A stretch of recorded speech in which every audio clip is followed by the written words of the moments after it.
I forgot that. Okay, the special meeting of the Board of Directors for this workshop shall begin. It is 9 a.m. Welcome, everyone. Welcome, staff. Welcome, public. Welcome, consultants. And to my colleagues, welcome. Good morning, everybody. Good morning. Good morning. So, shall we begin? Great. Mr. Jones.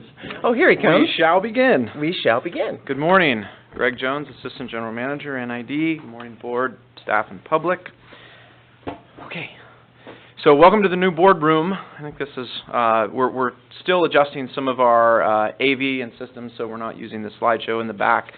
We do have a presentation that we'll be giving today, so we have the screen over here on the right side, left side of the board, but we also, if you can't see it, if you're not in a good position, we do have, I think, printed materials in the back, so please help yourself to the printed materials over there, and it's the whole presentation. We will be taking notes over here during this workshop so that the board can see these notes with our consultants today, and we will go through those at the end, and we'll explain sort of how we're going today. So today we're doing a board workshop to discuss and for the board to offer direction to the consultants, Raftelis and Associates, for process design of the Raw Water Master Plan outreach process. Just to go back a few minutes, in April of 2018, the board approved an all-inclusive, robust public involvement process, which the staff began developing a team and a process design. As we moved forward into September of 2018, the board approved a contract for Colby and Associates in the amount of $811,000 to do facilitation and outreach for the Raw Water Master Plan update process. In January of 2019, the board had rejected that process overall and canceled the Colby team contract and suggested that staff go back to the table with the WHO committee and identify a process design outreach process that would mirror the AWWA, American Water Works Association, thank you, M50 process. So the WHO sort of picked that up in February of 2019. We had a number of committee meetings regarding the process, regarding the AWWA process, what it meant, what it was. Some of the members were interested to learn more from experts in the field.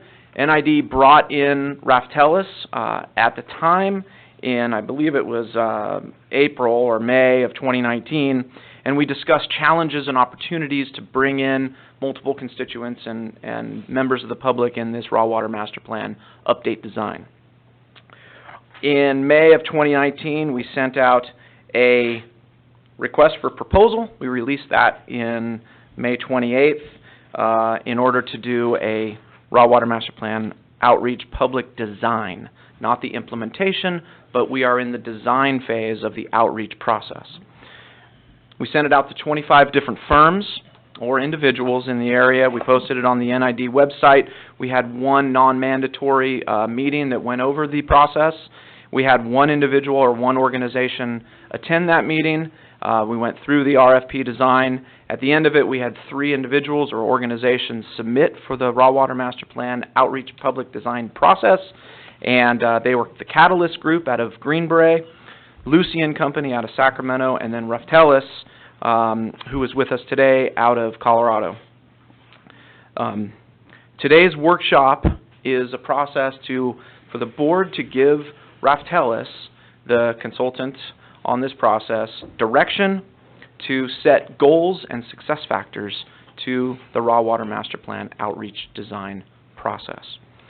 We will include, or part of the discussion today includes budget and schedule. It includes how deep and involved we want to get with stakeholders and the public, how the public will be identified and brought into the process, and what your milestones are, what your goals and objectives for this process is going to be.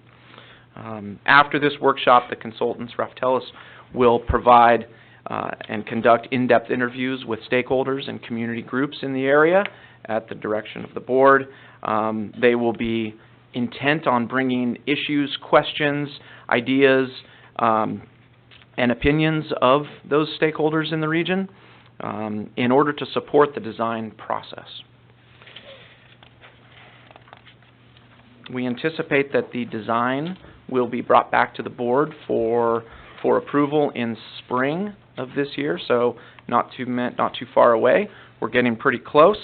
Today, our consultants are going to go over the process with you, and we have a series of slides, probably 23, 24 slides that we'll go over, and the intent obviously is to ask you the questions and to bring your interest of what you want to see in the process. At the end of it all, we will have public comment on that, I'm pretty certain, and so that we can move forward. We have a 3-hour time limitation to this workshop. So with that, I think I will close, and I'll introduce Melissa Elliott. Yes. Which directors sat on the WHO for the last year? Beerwagen and Heck. Yes. Director Beerwagen and Director Heck. Thank you. Yes. So with that, I will give the microphone over to Melissa Elliott with Ref Tellis. Thank you, Greg, but don't go too far, because I think you're going to give us a outline on our orientation to the Raw Water Master Plan. But good morning. We're glad to be here. I'm Melissa Elliott. I'm with Ref Tellis. Patsy Tennyson is assisting with this, and she's with Katz & Associates out of San Diego, California. So why don't we just talk a bit about what we're going to be doing today on your agenda.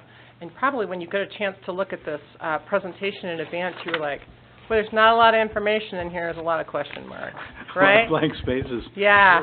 I mean, normally when I know boards typically are, you're the ones asking the questions, right? So it's a little bit of a flip on you this time, but we really do feel strongly that we need to get direction from you in order to do a great job on your process design for the Raw Water Master Plan.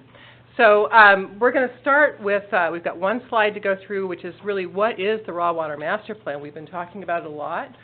We have a nice group of members of the public here today. So just to kind of orient us on what is it that we're doing with that. And then we'll be going through what we've done so far in our project, so you'll see where we're at to date. We're going to talk with you about how public input would be helpful in your decision making.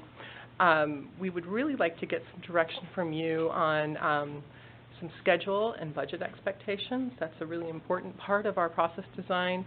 We're also going to be talking through the level of public participation that you would expect for this process, and want to definitely hear from you about customer and stakeholder perspectives that you want to make sure are included here. So before we get started on our work, if we could just get an orientation to that Raw Water Master Plan. Okay, so good morning again.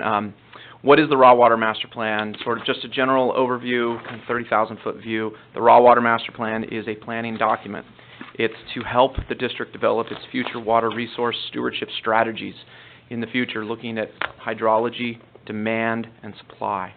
It uses a range of hydrologic year types and with watershed, climate change, and system models to protect water availability.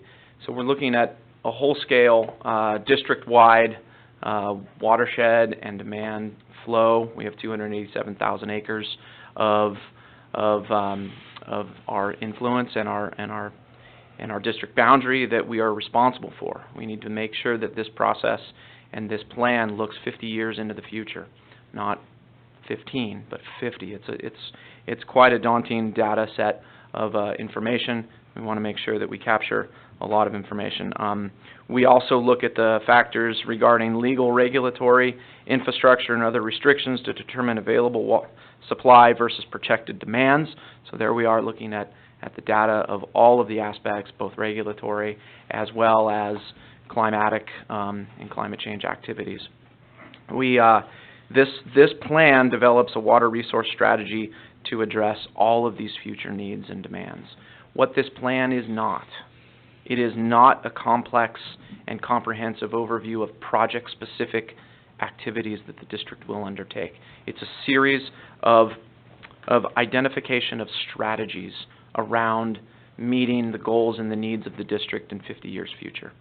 So I really want to make sure that that is known. We are not looking at specific individual prioritized projects.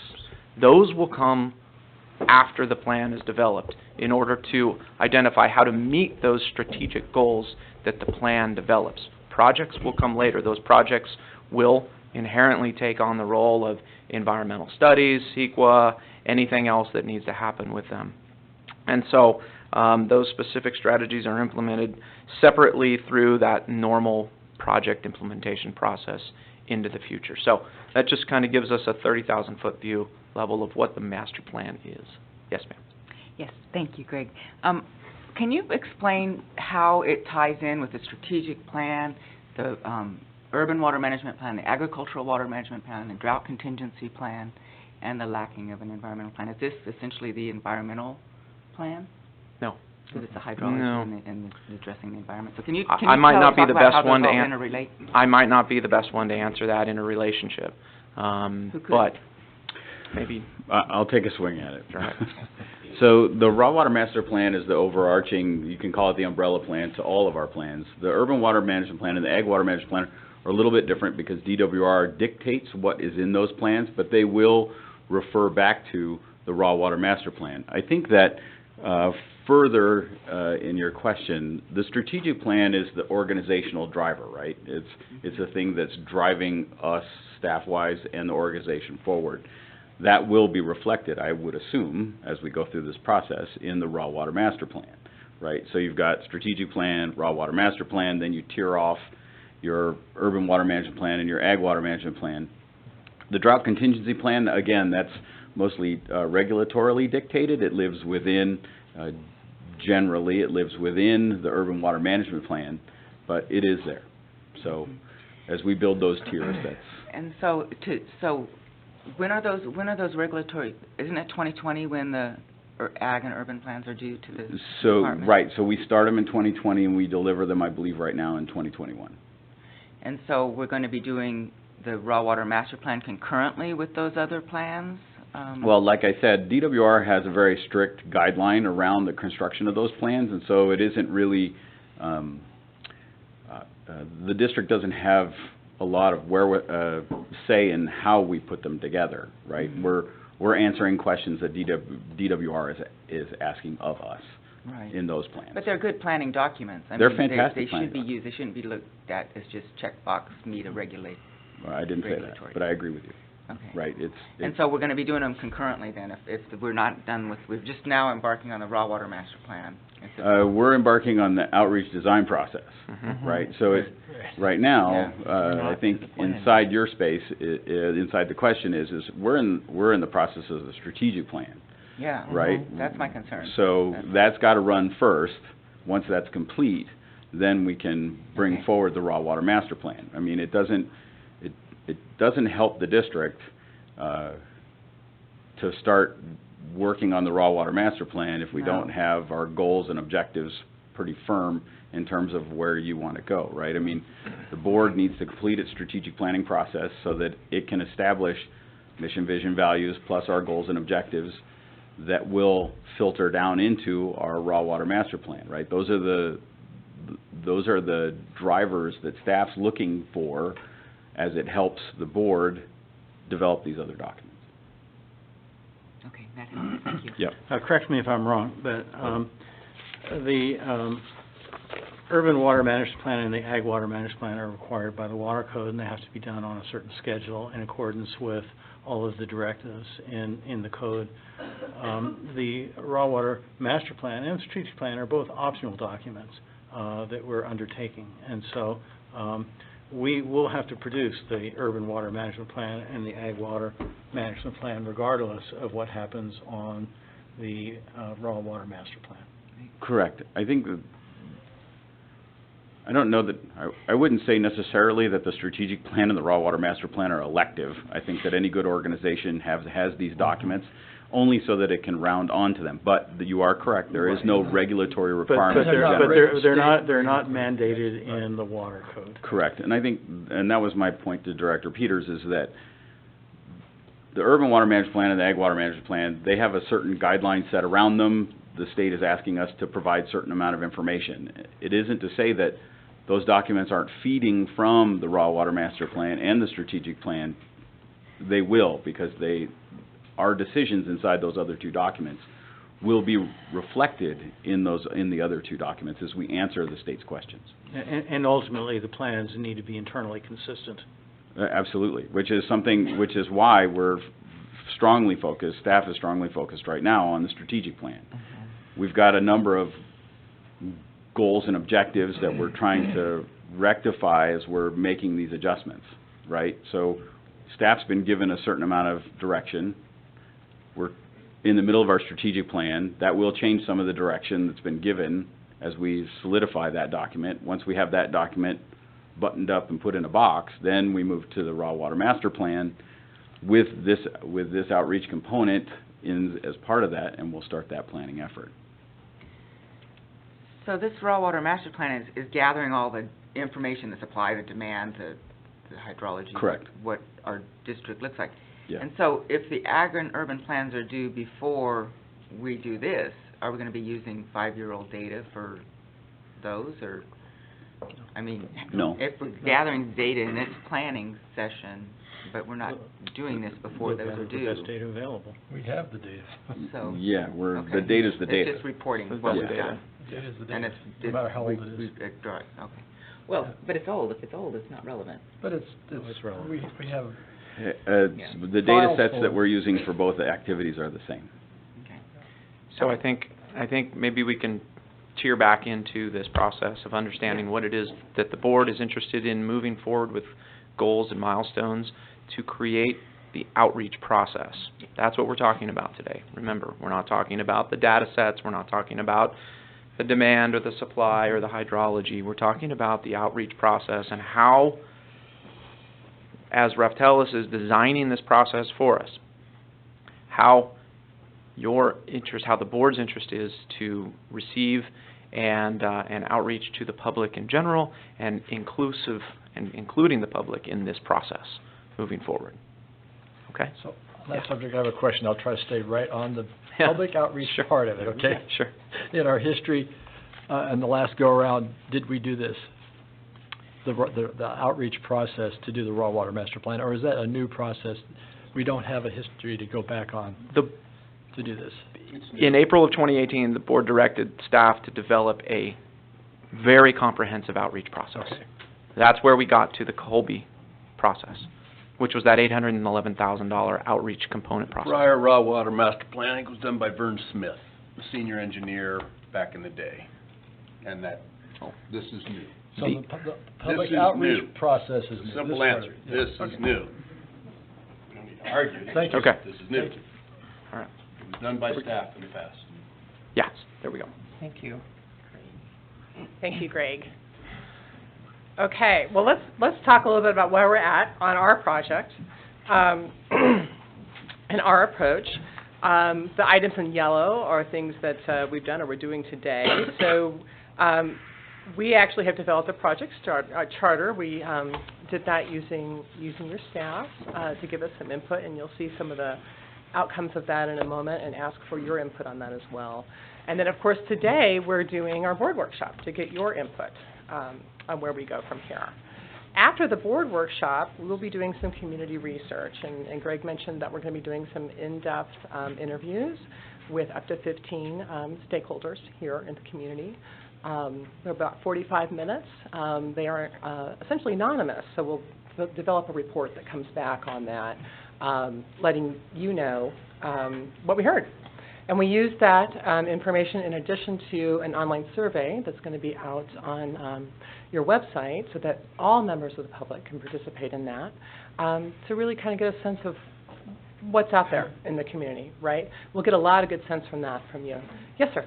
How does anonymity enhance transparency? I don't Oh. believe it does. I think that's the opposite. We're happy to let you know who we interviewed, but we're not going to attribute direct quotes to people in the report. Right. Okay? So, and the reason we do that, sir, is that we find that people are a lot more open and expressive in their comments to us than if they think everything's going to be reported directly as they said. Transparency is a hindrance to the people. I don't see it that way, but thank you for your comment. then after the online survey, we will be doing, we'll be coming back and developing that process.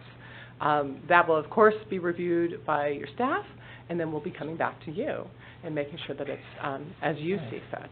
And then from that point, you all own the process, and you can decide what you want to do with it next, okay? So as far as our schedule goes, we did that project, kicked off in October. We're doing our board workshop, obviously, now in January. We anticipate be doing our community research in February, and then, as Greg said, at a board meeting in the spring, we'll be back. This is 2020, right? This is 2020. Yeah. I know. With this process, you need to attach years to That's true. It does, I'm sure it does feel like you've been doing this for a while. Yeah, we were in this position a year ago. Yes. Okay. So one of the things that we worked with your staff on was critical success factors. And how we define critical success factors for our process is essentially, what are the things we must do exceedingly well to ensure success? And I'm going to go ahead and read this through, just since I know we're recording today. And as we're working through here, we're going to be, Patsy's going to be taking some notes, and we'll be swapping places here at the podium as well throughout our morning. But the first piece is that the public outreach process is simple to follow and highly transparent. The next was... The anonymity. The next was that the decision process is communicated and public input opportunities are identified. The third is that equal representation of stakeholders with common interests is strived for. Fourth was the problem, opportunity to be addressed, and the decision to be made are clarified. Next was all terms used in the process design must be clearly defined so that the district and the community have a common understanding. And next, that we clearly demonstrate that the district's board of directors is the final decision maker. So there's a lot of clarifying, defining. It was very clear to me that we want to make sure everybody's on the same page as we move forward, that the public understands what their role is and how their input's going to be used. So did we miss anything in this? When you were looking at this, is there something that you would like to address?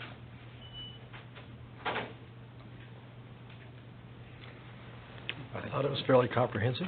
Yeah, me too. No changes? Okay. Great. So this portion of our workshop, we call this the SOAR analysis, and you all are probably familiar with SWOT analysis, with strengths and weaknesses, opportunities and threats. That's a really common thing that organizations do.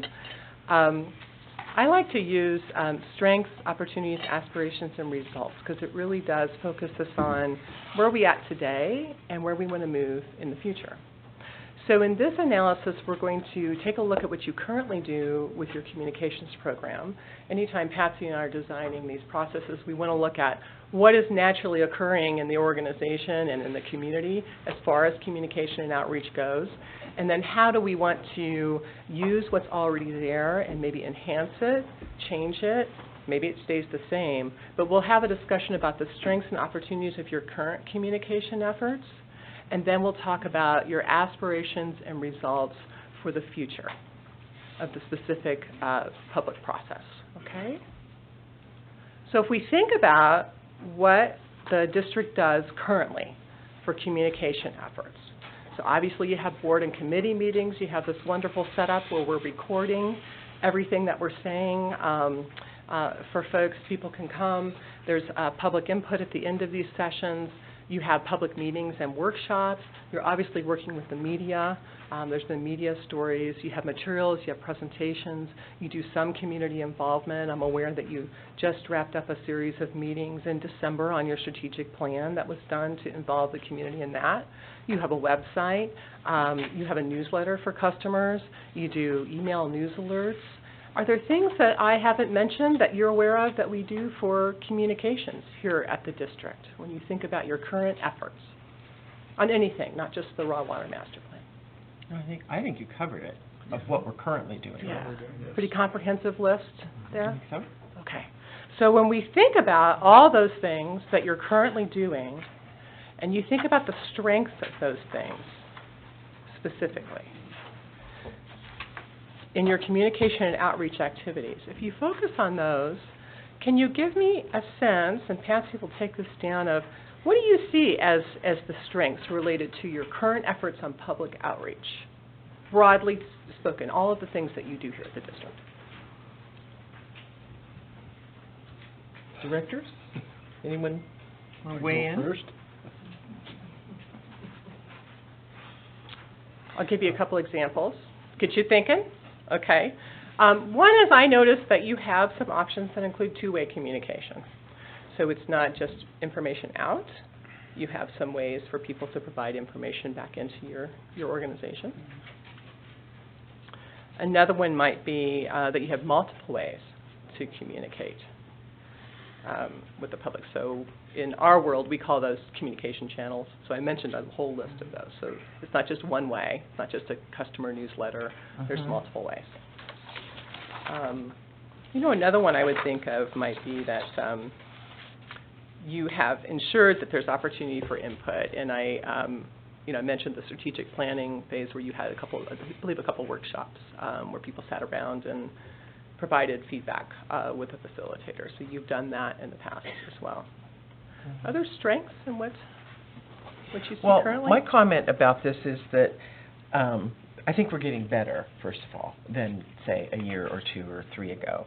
But the public, I think, and the feedback I receive is that this has been a weak area, despite this nice list that NID is perceived as not having, strengths with regard to public outreach. And so, I'm a little bit at a loss, because yes, we do all these things. And I think that we could just do each of these better. So, and we're going to talk about opportunities next. Yeah, so that yeah. might be a good thing. Okay, great. You're asking current strength. What we think is the current strength. And when I look at this list, I see that as the current strength number one. Those are things. Arguably, we'll have different opinions about those levels of outreach, of communication, of transparency. Those are continuum since I've been here and have been in the past. And I'm not saying there's not room for improvement, but I think we have a pretty solid basis to start with. That's my opinion about what is our strength when we look at these things. And we do have workshops. We offer opportunity to speak at the meetings. And so I see that as a strength number one. And I do, like I said, I think that we're getting better. Yes. That this is a good base that we have, and we can do better. We're getting better, but we could do better. Yes. Any other feedback on that? Okay, great. Well, let's talk about Kate. Oh, sorry.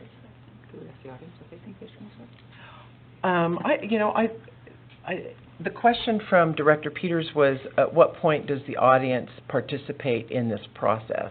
I would think not till the end of the consultant's presentation. So I would say to the audience, if you want to weigh in on some of these, just make notes, and then you can come up at the end, and we can do that. Is that okay? That's great. Okay, Perfect. thank you. Thank you. Great. Well, let's talk about those opportunities to get better, right? So when you think about what we have currently in our communication efforts, what are the most significant opportunities that we have related to public outreach? I think one of them would be the timeliness of disseminating information. Okay.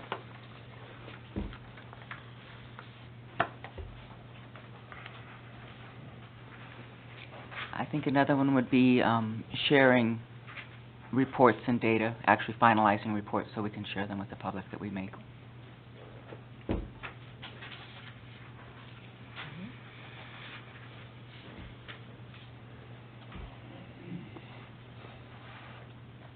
Others?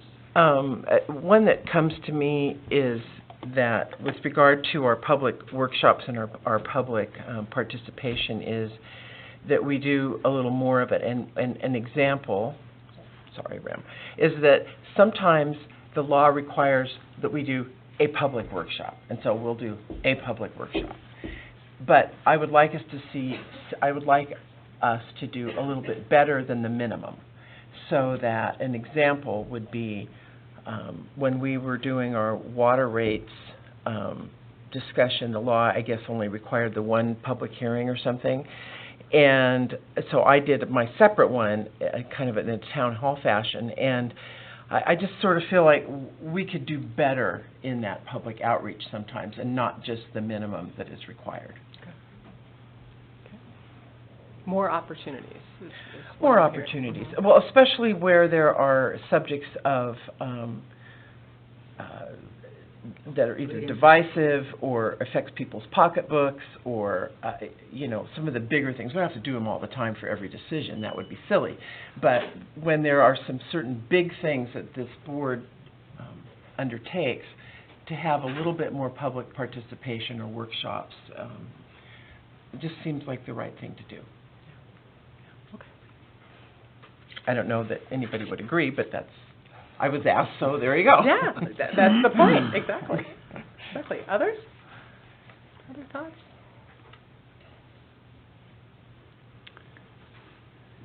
Well, and then, I'm sorry, guys. Lastly, I think that if we were to do that, it would help us build trust in the community. Because one of the things that I hear is that NID is not terribly trustworthy for a lot of folks.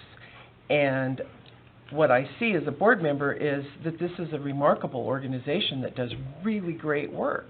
But that message doesn't get out there in the way in which I think it should. And so people get hung up on this trust issue, and it seems like the only way you can build trust is with communication. It's a big part of it. Yeah. Sure. Okay. I concur. Director? Okay, I could say some things on this. I'll bet. And then me next. Oh, good. And I like the positive spin on this. And however, we live within the confines of the Brown Act. And you're from Colorado, maybe you have something similar to the Brown Act in Colorado. Yes. I would just observe that the communication that we get from the public tends to be in public comment, and they're mostly talking at us, and they're mostly talking in a setting in which we are legally not allowed to respond. Right. And that is a subject of great frustration, both for the public and for us, because the public sees it as a non-responsive board. They're not listening to us. They're not doing what we are asking of them. And, from a board perspective, it's frustrating because there are often responses, and reasonable responses to the things that are being said, which we simply cannot make. So, I think if there's a communication problem, it's almost a result of the Brown Act. I'll just say that for the record. It's a frustration. Could we summarize that by saying you see an opportunity for additional dialogue? It would be nice if we could actually have a dialogue. Mm-hmm. And often we're legally constrained from having a dialogue, and that's interpreted as board being non-communicative. Thank you. Good comment. I'm just venting. A little different perspective from my 1-year experience here, and that is put it in relative to the number of constituents I have and the number of public that actually shows up to a meeting. I don't believe it is an issue of we are not reaching out. I believe it's an issue of their satisfaction with the job we do. And so that's a gut reaction to the number of phone calls I've actually not had in 1 year's time relative to all of these things. Even, and the only ones I did get were when we were proposing to raise water rates. So from that perspective, I think we're doing a good job, okay? relative to, are we outreaching, are we providing a good service and they're happy with it? Is the water a good value to them? All those things, I have to say yes for 99.9% of the constituents in my division. I do not hear what Ricky is talking about, okay? She lives in a much more diverse division than I do, so we are going to have a difference of opinion on that issue. And I have felt, with the professionalism of the district and how we conduct our meetings and the media representation we have, I'm sorry that I don't see, maybe we do have one here today. There's one person sitting in Okay, here, I believe. there she is. Anyway, I do agree with the times that we have had workshops where we could interact, where we divided up and interacted with the members of the public that were here, but I don't feel that they were as a diverse cross-section of the constituents that showed up.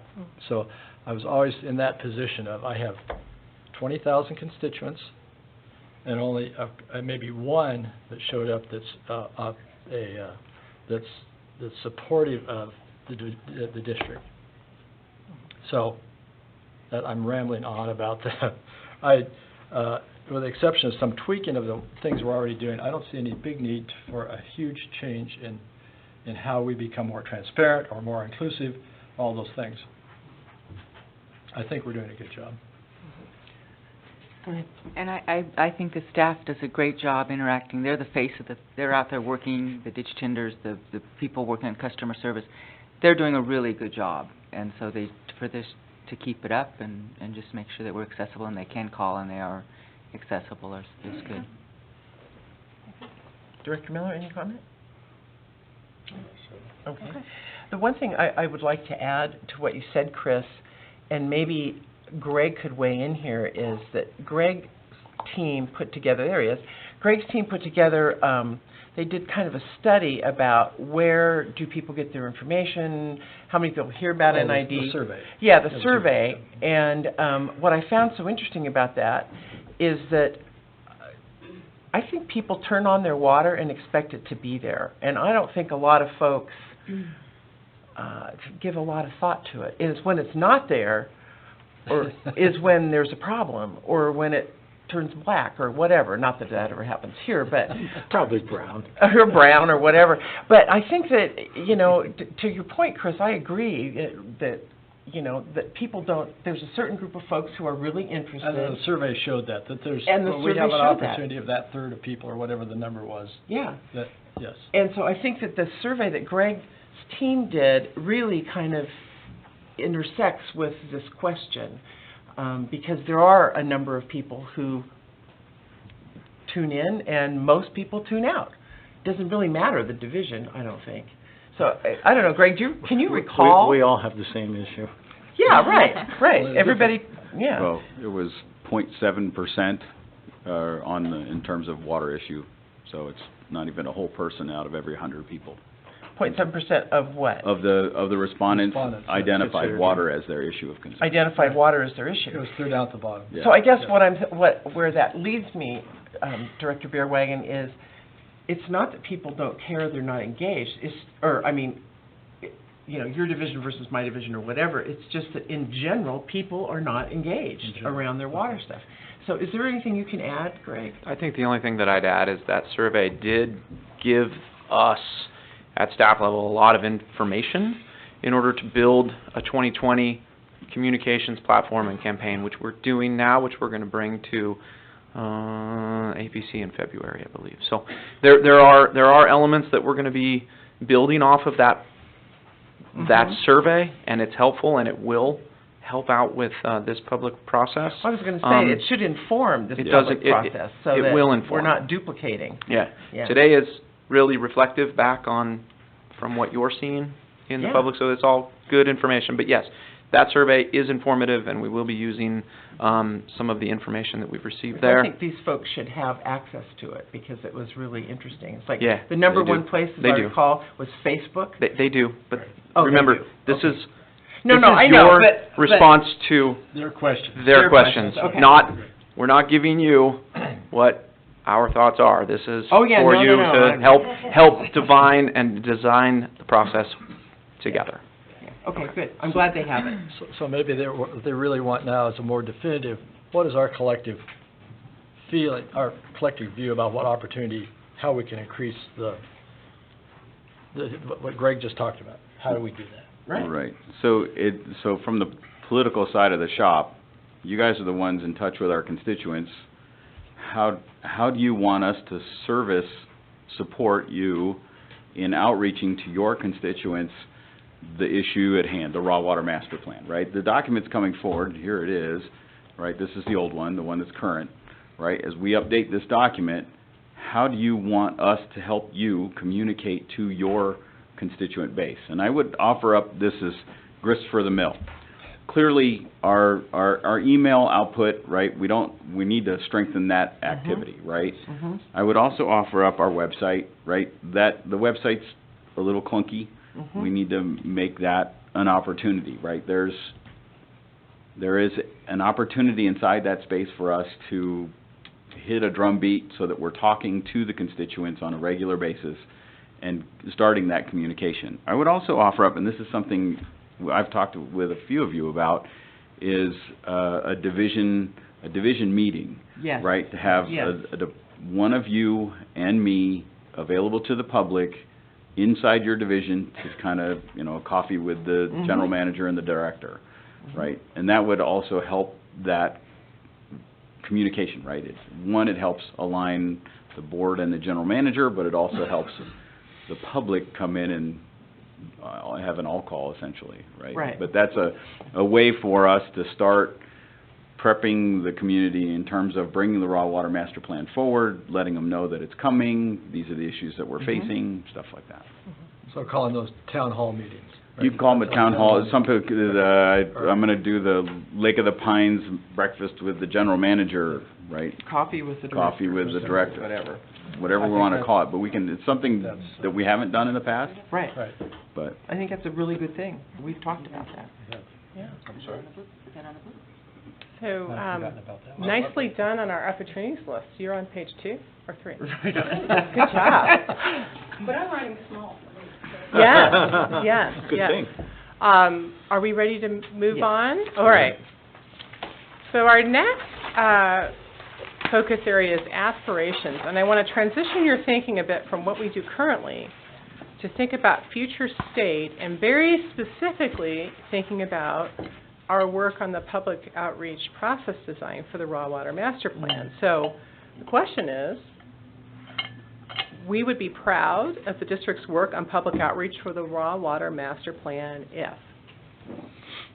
So help us with some aspirational statements there that will give us some guidance. Like something like how many workshops to have, or, Could be. what's, I That's don't why know. in your packet, Mhm. Aldi's, I thought you should have given us a little help by giving us, here's 10 common, pick 7. Oh, I'd be Another happy way to it give you could some have been done. examples. It's not the way you did it. Sure, sure, Director It would Miller. have been a lot more engageable. Let me give you a couple examples to get you started Be then. real. All There right. is a question here from Director Yes, Wilcox. Oh, absolutely. it's not a question. I was just completing your sentence. We would be proud of the NID's work on public outreach for the raw water master plan if the public had a deep understanding of the hydrologic problems that we are facing in the future. Well done, that was my first example. Huh? What? That was Yeah, my yeah. first example. Agreed. And- I mean, that's the fundamental issue here. Mhm. Is we have a problem. Strategic plan. The raw water master plan is an attempt to address a problem. Right. And the public has to understand that. So a clear problem statement, Huh? a clear problem statement. Right. Right. You're. Yeah, what is it that we're trying to, Yeah, solve. why are we going Okay, for this? let We're me losing be two-thirds straight of about Rollins' this. functional We capacity are living in in the an near future. environment with a decreasing snowpack. We are a snowpack-driven system. We have an imbalance between supply and demand increasingly over time. Public needs to understand that. Very well said. On that Well note, done. Just. That was my number one too, so as an example. I'm just putting it out there. All right. On that note, Yes. to tear off of that, I completely concur. And I think that if we had the public outreach for the water master plan, would be proud if our hydrology was peer reviewed by experts in the field with the key stakeholders, the people that understand. Okay, I would add something to that. Peer reviewed by experts in the field who were not local stakeholders. So as part of this process, you have a blue ribbon panel, et cetera. I totally support that. And it needs to go beyond the local stakeholders who are actually Bias. Yeah. who are actually really just lobbyists for a particular point of view. And we are going to talk a little bit about that specific Right. portion of the process too. Right, So right. so we will talk more about that. Well, and you know, again, teeing off of that, I agree with Nick. But in order to have people understand it, we have to complete a hydrology study and have the public, be it the blue ribbon panel or whatever we're going to call it, have it looked at, you know, release it in some way so that people can understand. Absolutely. Yeah, That- and so it's like, that's I job- would be that's really... job number one. Yeah, I would be really proud if we completed a hydrologic study and then released it to the Shared public and share it. Even with the directors. Yeah, right. With all of us, that would be great. So, Okay. yeah. Great. And then, you know, off of that, then take that study and, as Rem said, because we've talked about this, go into each one of the divisions and have us talk about it and address it so people understand. Whatever it is that it says, I don't even know, but it'll say something. So, yeah. So kind of cascading that information. Yeah, and filtering it out to the public via those kinds of workshops, website, Facebook, whatever, and get it out there so that people can look at it and understand. I think, you know, a lot of the rancor that we hear can be softened when people have real information. So, Yep. I concur. okay. Yeah, I'm with you. Okay. I have been enormously frustrated by the length of time it's taken to get this information out. And that was listed as one of the opportunities, was to Yeah. shorten the time frame. Sure. Right. All right. Other aspirations or feelings on? These are harder than the current state, I know. Mm-hmm. Okay. Wonderful. Well, let's talk about results, right? So, again, we'll know we're successful if the district's work on public outreach for the raw water master plan achieves, would be your prompts. And I do have some examples if we need them. Yeah, why don't you Okay, get to it? great. One could be that public outreach provides valuable input into the plan, that you can actually use the information. Right, that would be nice. Yeah, that'd be helpful. I haven't seen it yet, but, Another one might be that the board can use that public outreach to shape their decision on the plan. and that public outreach needs to be based on generally accepted scientific fact, I would say. Well, wait, public outreach on, seems to me the scientific fact is correct, it's very important, but the public necessarily is not scientific experts. They are saying that we have tons of expertise in the community, why aren't you listening to our experts? That's what they are saying. Well, there is some. And if they are experts and they actually have something factual to say, I'm happy to hear it. But mostly, over the last 4 years, what I've heard is nothing. That's interesting. Another one that you might consider is that you're going to spend, and you already have, spent a lot of time and energy and resources on this effort. So it would be nice if you came out of this with a model that you could use for other things in the future. Oh, that's a good idea, yeah.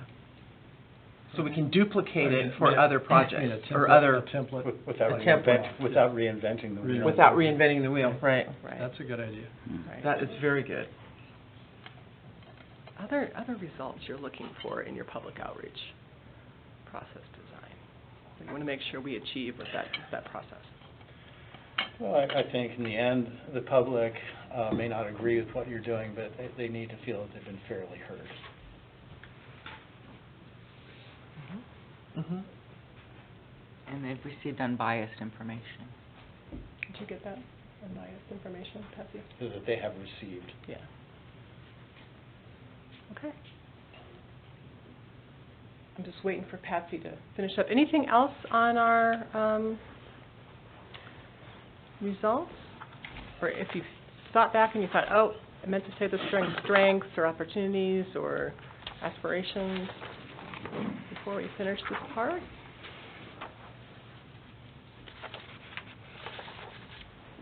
Certainly, if something comes up, we can always add it. That's the wonder of boards. We're going to switch places here.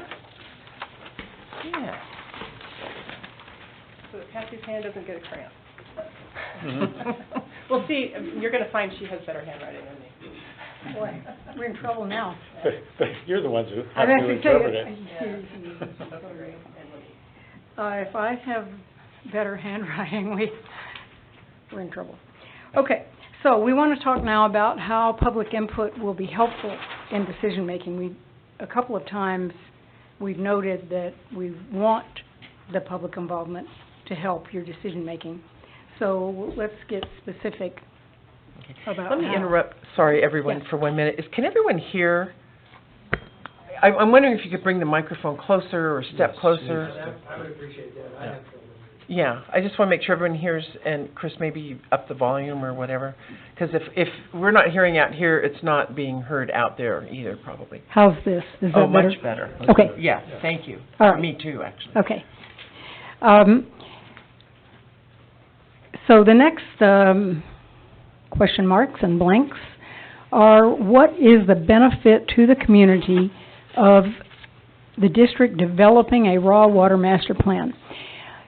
Unless we can, and when I say we, I mean you and all of us, unless we can explain to members of your community the purpose of what you're doing, they won't really understand why you're doing it. I mean, what benefit does it provide to them? The WIFM, what's in it for me? We all want to know that. So one thing you might put down here, and I don't want to put words in your mouth, but I'll just suggest one to get this started, that we need a reliable local water supply, and that may be the benefit of the raw water master plan, or one of the benefits to the community. But there must be others. Yes. I have one. I think it'll save a lot of money. We won't be starting projects and spending a lot of money and then finding out it's not viable because of we didn't know the hydrology, we didn't know the demand, we didn't know the supply. You know, we didn't have the information to make an informed decision. So we spend a lot of money starting projects that just get shelved, and so it'll save ratepayer money. Okay. And mine dovetails with hers. My immediate thought was, it helps it benefits the community, and that it gives us a tool to use to do what we need to do to provide a service to the community. Okay. An extra tool, rather than shooting from the hip. Okay. We are the guardians of the public money, and the plan gives the public some assurance that 50 years down the road, when they turn the tap on, water will actually come out. And there's, that's basically our job. Okay. It empowers staff. Okay. Empower staff, is what he Empower said. staff. Well, it certainly empowers staff in that it provides a roadmap And some direction. for Yeah. them to look at potential projects in the future. It provides a template, so Right. it's absolutely true. Projects then would be Might even help them in sleep at conformance night with to the have plan. an overseen plan that has proper direction. I wasn't trying to pigeonhole, it empowers staff. Help me Right. sleep at night as We well. do our job, then they are freed to know that they're doing good jobs. But they're 'cause working, they do. they're going in the right direction. Yes, Mm-hmm. empowerment. Right. That's good. What else? If there are any others. I don't know, Rem, do you have anything? I'm curious. You got the roadmap one, that's, the whole point of a planning document is to provide a roadmap to Right. help staff understand where the board wants us to go. Right. And bringing this current then helps, and this is directly to our previous conversation, Director Peters, is this creates the umbrella, the roadmap. The other documents will then feed off of this roadmap, and the decisions and the projects that we bring to you in committee and to the board then are based in some decision-making tree that we've been able to go through, as opposed to kind of a one hit, we're just getting smashed as we run forward, and that is inefficient, and it is difficult. Right. And it And will it help does us keep us up at prioritize night. projects. I'm sorry? It'll help us prioritize. Helps you Yeah. prioritize projects. Yeah. Good point. Well, and then the other thing that occurs to me, since we have this lofty goal of a 50-year plan, none of us will be here in 50 years, or hopefully not even in 20 years. Well, I mean, I'm saying, as the board turns over, it will I'm hoping help for 20 future more years. boards. You can be pretty sure of that. Yeah. As the board, it will help future boards. Future boards, To right. give them Right, a right. roadmap as well, Right. so.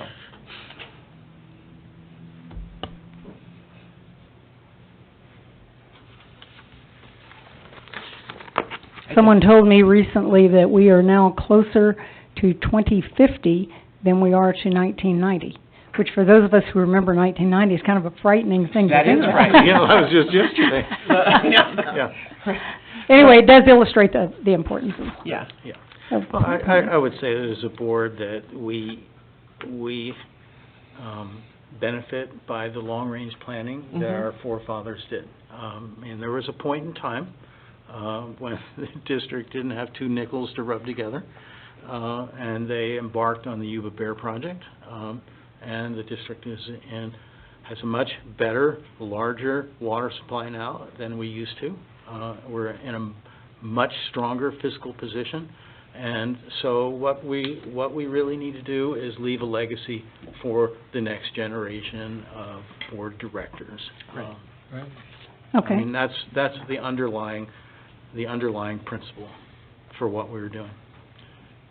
That's good. That connects to, this is going to provide future generations with a reliable water supply in the same way that early planning Good helped. for us. Right. Yeah. And they were doing their planning back then under different environmental conditions. Mm-hmm.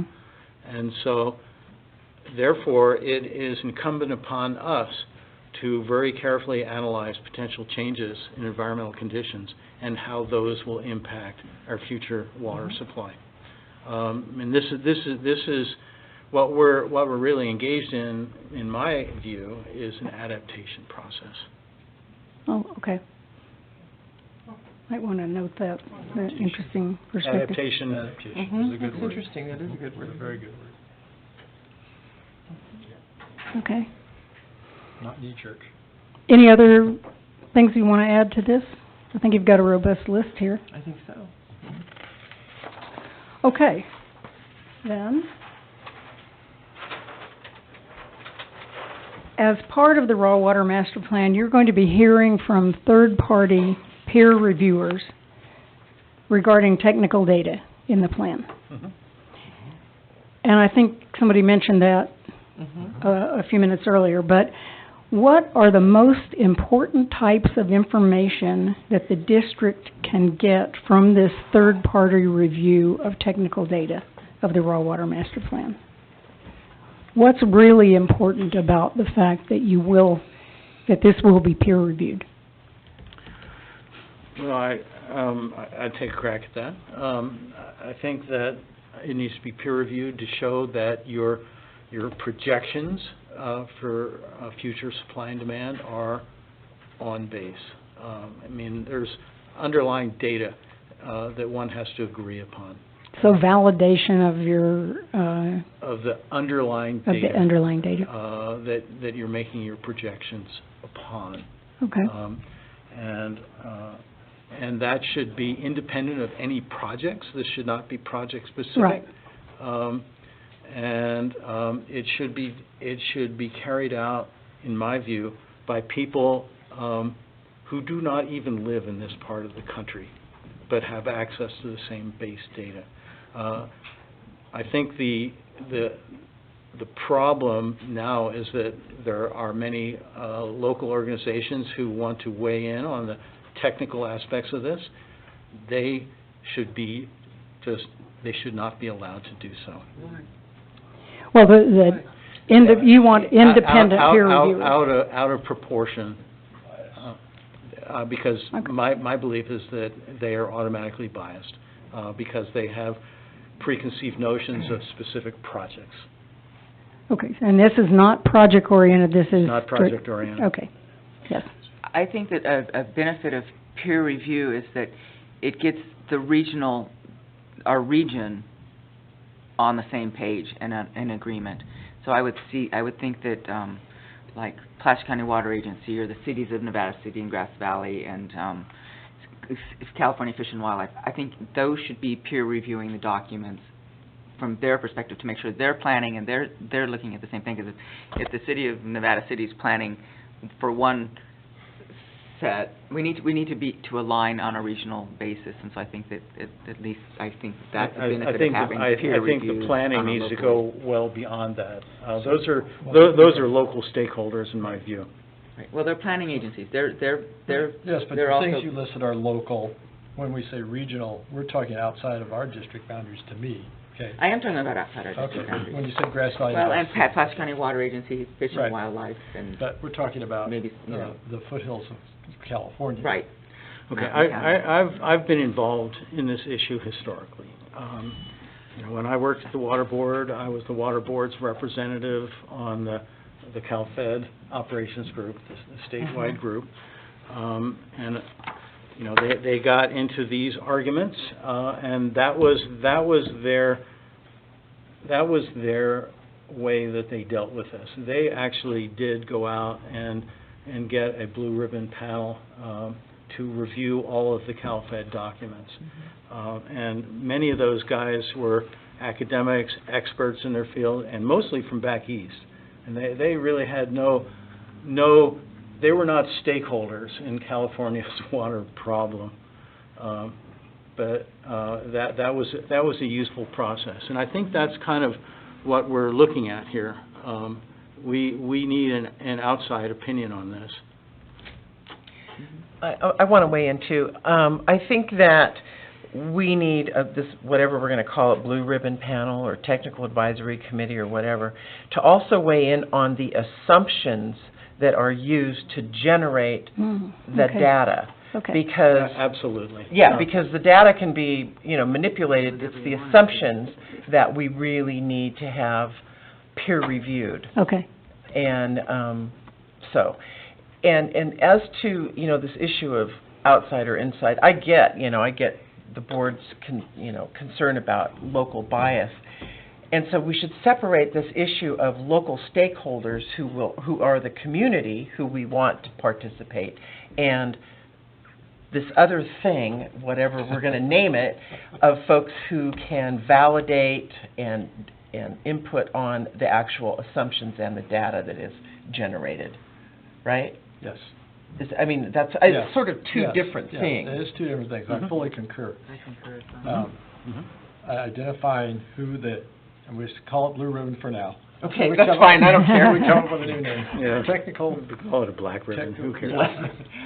Blue ribbon, technical Pink advisory ribbon. committee, not advisory, but, and then having a discussion about identifying who all the stakeholders are, and putting them in in the stakeholder group. The stakeholder group, right? Yeah, right. And identifying, because we'll have some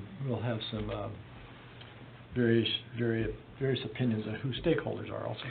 Well, stakeholders, really, you have to look at the broad community. Yes. people who have been attending our meetings for the past 4 years certainly are Mhm. stakeholders, but they're only one stakeholder. There are many other groups Right. within the community that Mhm. are seldom heard from, and they need to be represented as well. Agreed.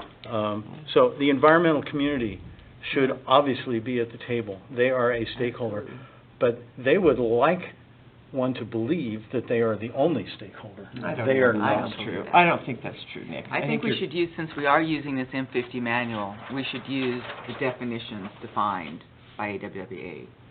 And I Oh, what believe- is it? Can you share I that with believe us? that they're all in here, right? They're all the definitions. I don't know if the, It defines stakeholders? I think it well, they defines. define stakeholders, yes. Yeah. But they're, it's loose terminology, yes. Okay. But- Anyone who has Right. an interest would be Right. considered a Well, I think That's true. Yeah. in But, general, I have heard, I've worked with several, panels like this. Sometimes they're called independent advisory panels or independent advisory committees.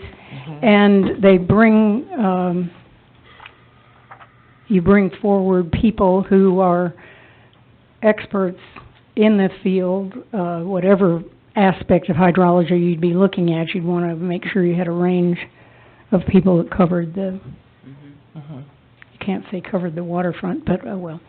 Anyway, you want to be sure that, all of that these experts are looking at the technical data so that, and the assumption. Mhm. So, and you captured assumptions. No, I totally agree with Ricky. Examining the assumptions is essential. yeah. Right. No I question. can make it look whatever I want if I get to do the assumptions. Right, yeah, and As we do. we've seen that, no doubt. Right. Anything else on this? On this Yes. list, yes. Go ahead. Go ahead. One we haven't mentioned, but we're going to hear a report soon about is the effects of climate change on our hydrology. Oh, there you go. And I think that's very definitely needs to be a technical expert. Well, he will be. He does not reside in live here, but it's a start with because we've seen some of the data that's out there for that. And Have we? at the Yeah, we yes, did. at the At the Aqua Aqua meeting that was he here, that presented. Andy Andy. Petro presented, yes. And I we're going thought to that have was- that at our that next was- meeting. Everybody show up. That was stellar. So Yeah. I think that's one that definitely needs to be in this technical, what do you call the group? That's Blue the, ribbon. that's The a pink perspective ribbon that you panel. need. Pink ribbon. Okay, Yes. Director Miller. Your bullet number 5, I'm not sure you caught the gist Oh, of on the the last board. page? Your 5th bullet, I'm not sure quite what you wrote there. Community members are biased. No. Number Yes. 5. Some local regulatory agencies in the region should review, but there was a clarification, those would be So you're- individuals from outside the district boundaries, is what So I you're heard saying two from- things at the same Inside and time. outside. I don't know that you wrote that one to catch what was being said. I was trying to modify it. I think Right, it should so say you something modified different. it, not what the board was saying, is my critique of that number 5. Oh, okay. What Well, should it be? What should it say? Well, you guys were having the discussion, I was just listening, I thought, now, what did she write there? It was a little less than, well, what did the board want? Well, what did you hear? I guess if you picked up that she didn't capture it. Well, she just said she modified it. I know, but So how did you modify it? What is that I last word? understood Director Peters to say, you were listing off agencies that. Inside should and have outside. Review, and you listed, there was a state agency. Department of there Fish was a and Game or agency, Fish and Wildlife or Um, whatever, I think is that what you And I said? believe Director Wilcox said, but these need to be from outside of the district boundaries, and you said, yes, the region. Well, let me just address Department of Fish and Wildlife. They are a state agency, they are outside the district boundary, but they are also interested parties because they are protestants to many of our water right applications. So, you know, here you're being reviewed by somebody who has a stake in the very issue that you're dealing with. So And if you can I wouldn't get- call Department of Fish and Wildlife an independent agency. So the parenthetical is weird, and I'm the word trying to some, capture, I'm and the trying to word capture some. Director Peters' thoughts. And let So me maybe you could clarify rephrase. mine. I think that for that very reason, they should peer review it, because if it's someone that has a very different opinion, we need to hear why their opinion is different. And I have no And problem what with their them being perspective is. among the group who looks at it. Right. But That's what I'm talking about. We're They talking should about not among the group. have the dispositive. I didn't say opinion. disproportionate. I said, but Or I was talking about disproportionate. the cities, the people that are gonna be using this and are affected by our decisions, and that have their own, They can all review it. you know, even Fine. like working with PCWA, we share in the upper watershed, they should be at the table and reviewing I have this no problem with that. information. So that's what, that was the point of that bullet, was inside and outside of the district, we need people that have a vested interest in what will be affected. They need to buy in. If they don't buy in, we're not gonna get off the dime. We're gonna continue to have, Is buy-in the same as technical review, peer technical review? that they understand it, yeah, that they understand and say, yeah, this is legitimate. As long as they feel we're not being biased and skewing it for our benefit, if it's just legitimate science that But I would still want to see a higher level independent review. I'm Yes. not Yeah, opposed to agree. that. Me too. Yeah, I agree with that. Because in the end, Department of Fish and Wildlife are stakeholders. Absolutely, that's what I'm saying, inside They are and not outside the district. They are not unbiased.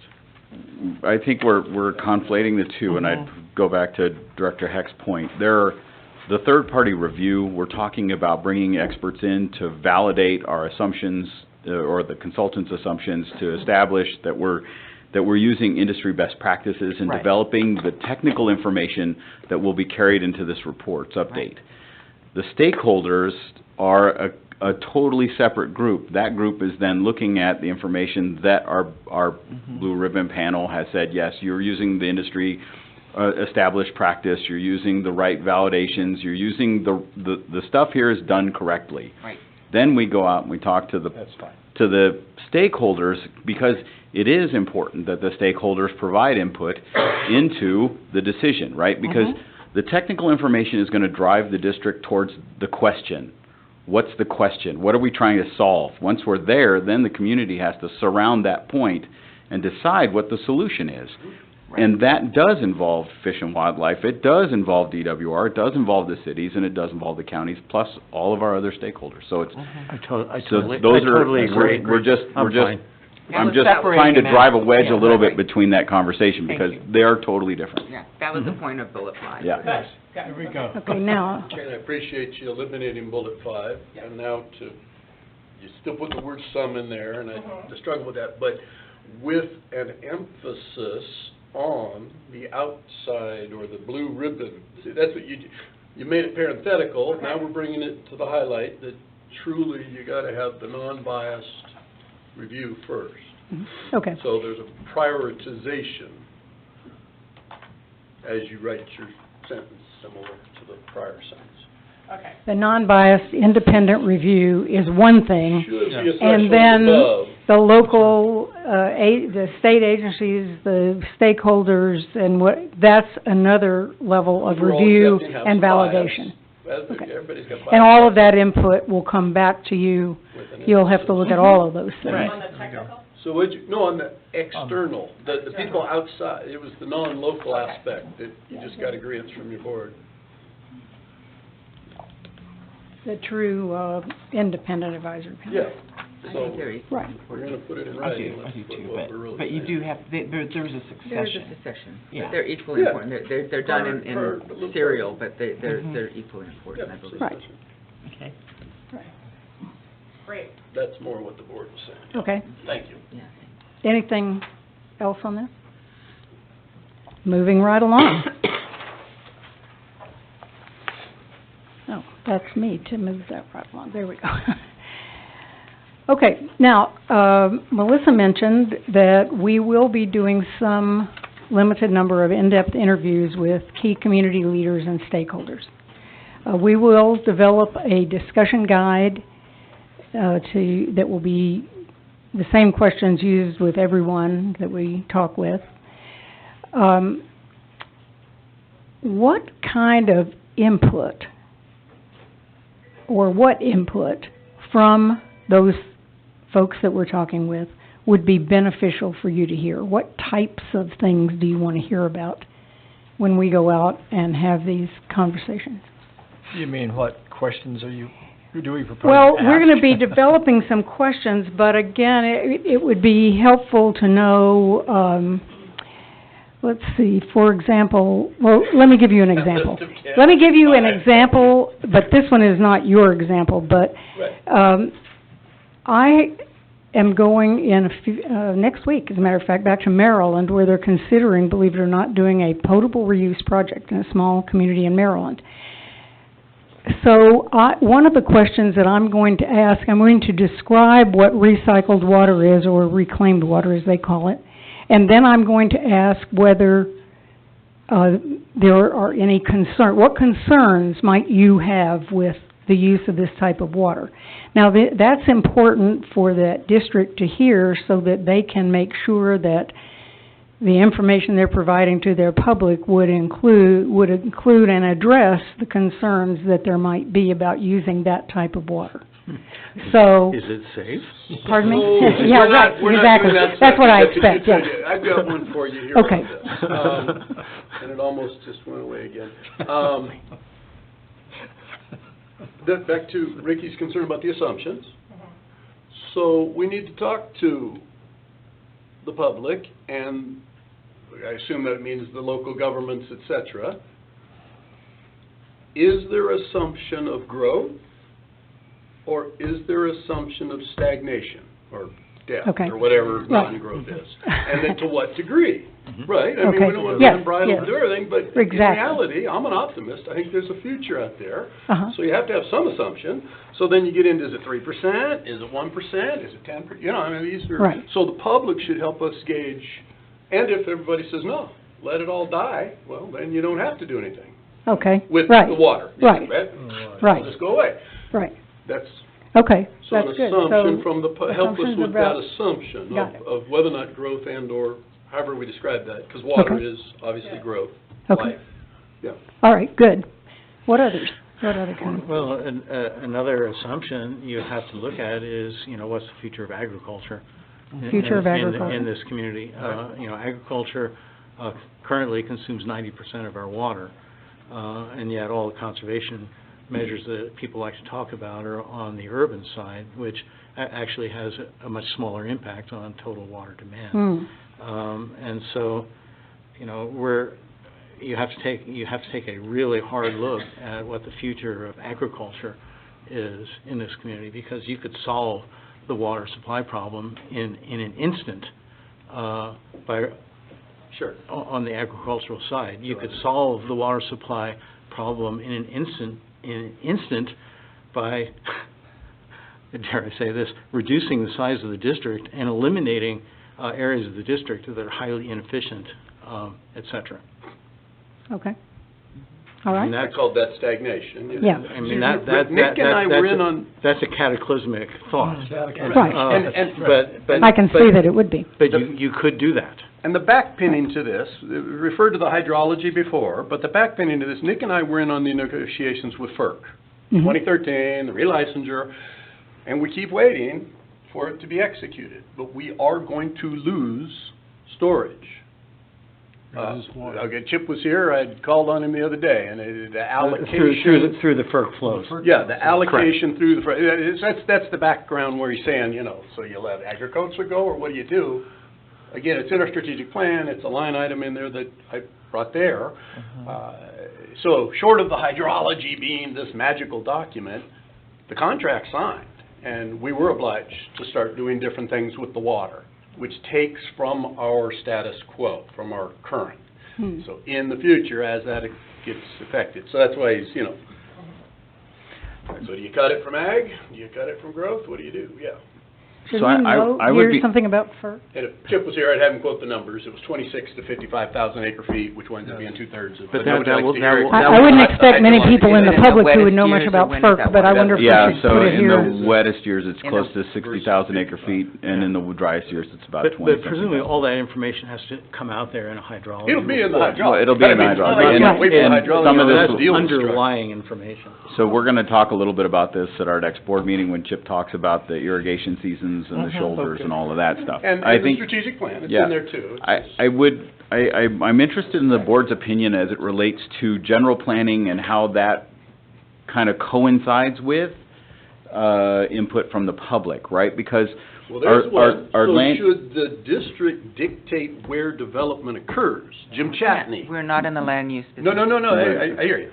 But Jim Chatney, the long time ago general manager, was very frustrated that the county would allow people to build, but there was no water infrastructure there. That's why So we need should them we at the have a table. little input is, Well, but the question, I guess, So we're is, agreed. my question to you is we have general plans for cities and counties. Those Right. are the driving documents that are driving resource acquisition on our part.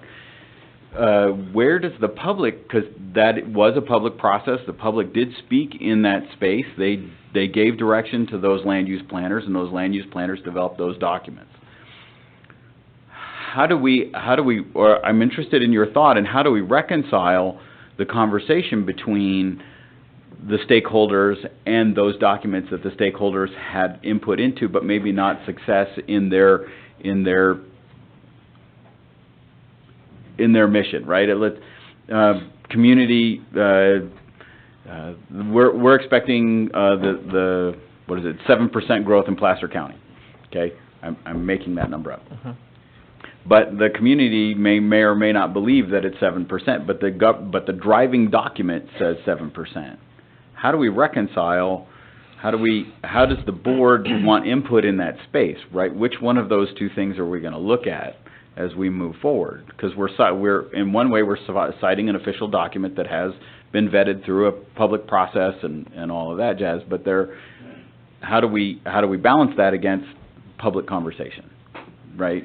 Well, this has been, because I come out of a planning background, this has been a frustration for me, is that, the Board of Supervisors of the City Council approve these developments, and we don't have a seat at the table to say, hold on, has anybody figured out how much water this is going to take? And they go, they just go to NID and get a will serve letter, and there's not a lot of thought put behind what amount of our NID resources are going to be needed for this development. They put the onus on the developer to be able to prove that they can get water from NID.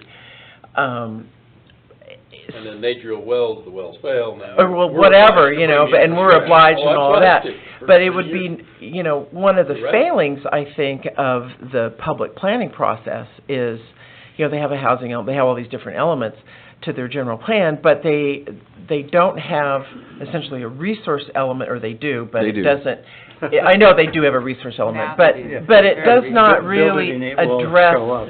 But your point, It yeah. doesn't address the availability of water, and Some have, some haven't. I mean, Yeah. there's a strong inconsistency in that space, Yes, right? there is. So we've got water supply plans for certain communities, we don't in others. Right. Right? And this document clearly launches us into that space. It does. To say, are you Yes. compliant? And that's why it's critical to include them in the conversation so they understand what our limitations are. limitations Right, Yeah. but I think my question is Not the public. if they have a general plan, if we upend the general plan, it puts them in a go back around position.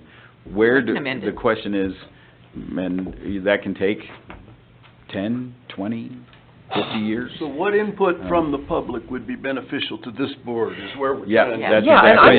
I'm not sure. If I have a may, question. Board, Yes. I'd like to bring us back Going off to the rails. the question. No. We're sort of, this is Good super stuff. amazing Good stuff. conversation, but I want to bring us back to the question at hand, and really globally, what are we looking at, not specifics to a planning commission or a, Right.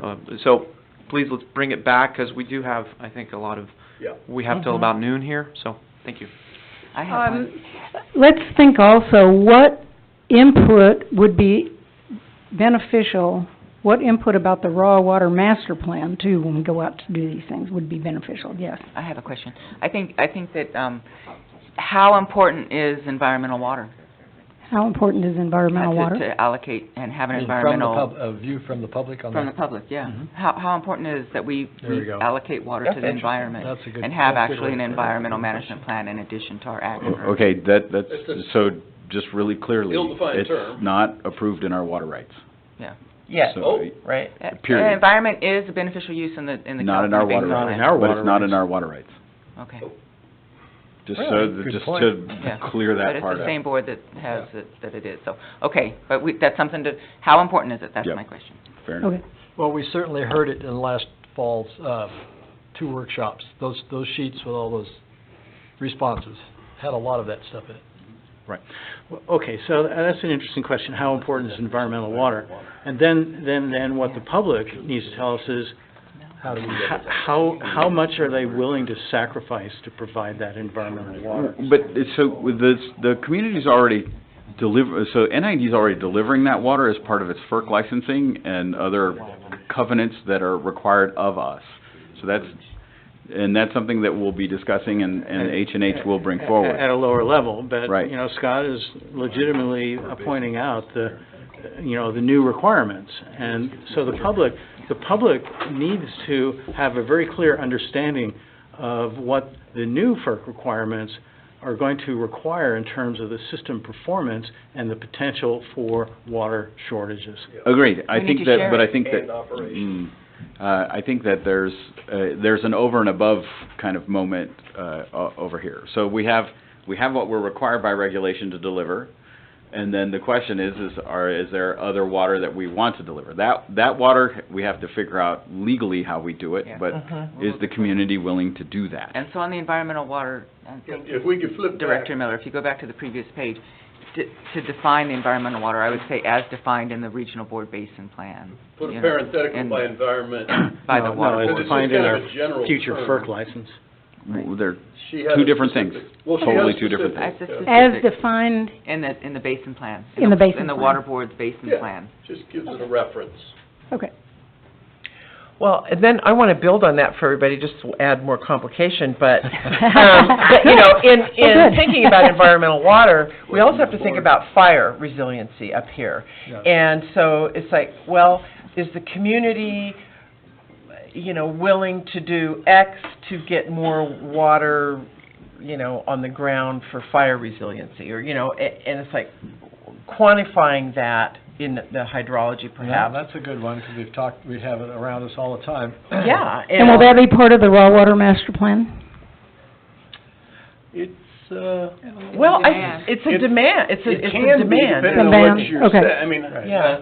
Okay. the fire hydrants would be CIP, which is taxed, not necessarily raw water, but Right. her point's well taken. Yeah, and so it's like, where does the fire, our role in providing water for fire come into that? Because if we're gonna increase demand so that we can increase fire hydrants and perhaps, throw more water on the ground, well, what is the public willing to give up to receive that benefit, perhaps? And to We're not just tee up talking with about- that, it's also agricultural water. If Yeah. the fire's not Right, gonna right, cross an right. irrigated pasture as fast as it will a dry field. That's what I was We're not just talking fire Right. hydrants. No, we're not just talking fire We're talking hydrants. about keeping green, grass green. space. Right. Yeah. Yeah, but that whole issue of fire resiliency and how the water is used is something, it would be good to hear from the That would be a public. good one, yes. Yeah, so. What else, in terms of the raw water master plan, would you like to hear from the public? How many we got? I think we got a We lot got- there. You used to hear them a robust list earlier. So, we One, have, two, three, four. are the assumptions of growth or decline accurate and accepted? That's what we're getting. And then, what is the future of ag? We had a discussion about FERC there. We said, should the district dictate or have input into land use planning?